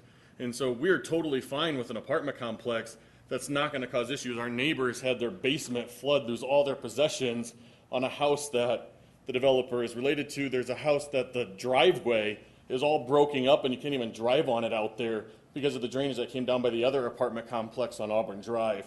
And so I was just going to say that I understand the legal implications of being able to do something, but it also comes down to an ethical responsibility and giving the right housing to the right people, both for the people who are already there and the people who are going to live there in the future. But to us, the views aren't number one. It's safety and making sure we do give affordable housing to people in Rapid City in the appropriate places for everyone.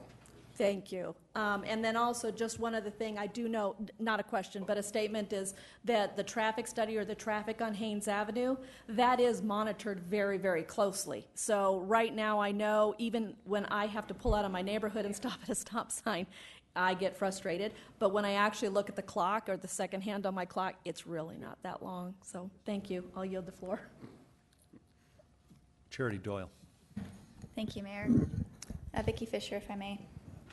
And while you're walking up, Vicki, I just want to say that over the past 6 years, the diligence and the compassion I have seen you and your department work with on these types of difficult issues has been exemplary. And, this is a textbook case. I know it's hard when you get, these challenges, but I do think two very good points were brought up, and that is the traffic and the drainage. Could you please address those two issues?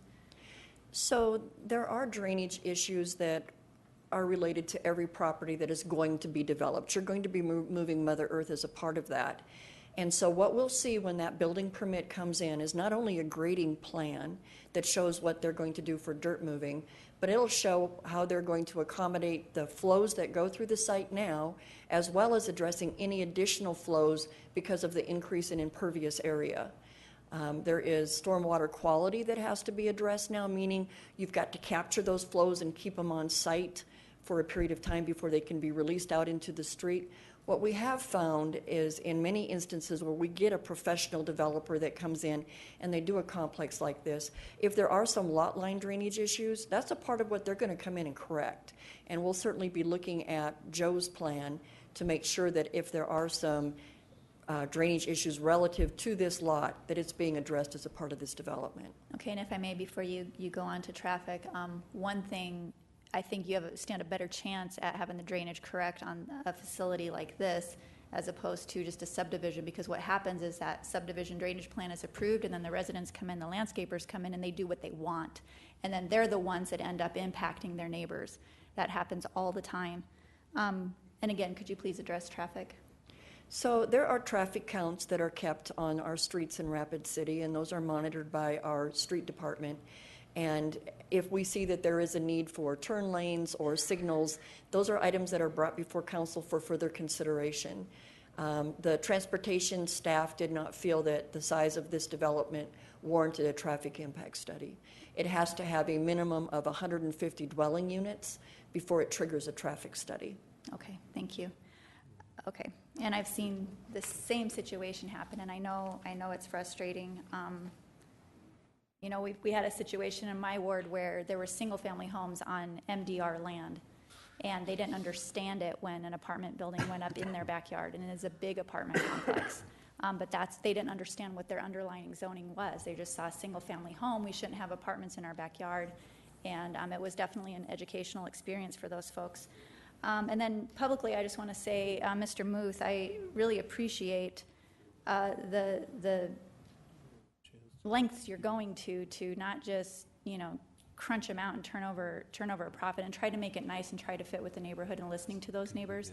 And knowing what I know about Vicki Fisher and her department, I think it's going to be a good deal. So thank you for being one of those kinds of developers and builders. I appreciate it. Okay, the motion on the floor is to uphold the Planning Commission's decision. All in favor of that motion, say aye. Aye. Opposed? Motion carries. Item 49 is the bill list, and we'll go to our Finance Officer, Pauline Sumption. Thank you, Mr. Mayor. There are no additions to the bill list, so the total is that which is attached at $5,261,166.07. Okay, had a motion by Jerry Wright to approve, and a second by Brad Estes. All in favor say aye. Aye. Opposed? Motion carries. We have a motion to adjourn. Motion to adjourn. Motion to adjourn by Scott, second by Laurenti. All in favor say aye. Aye. Opposed? We're adjourned. Thank you, everyone.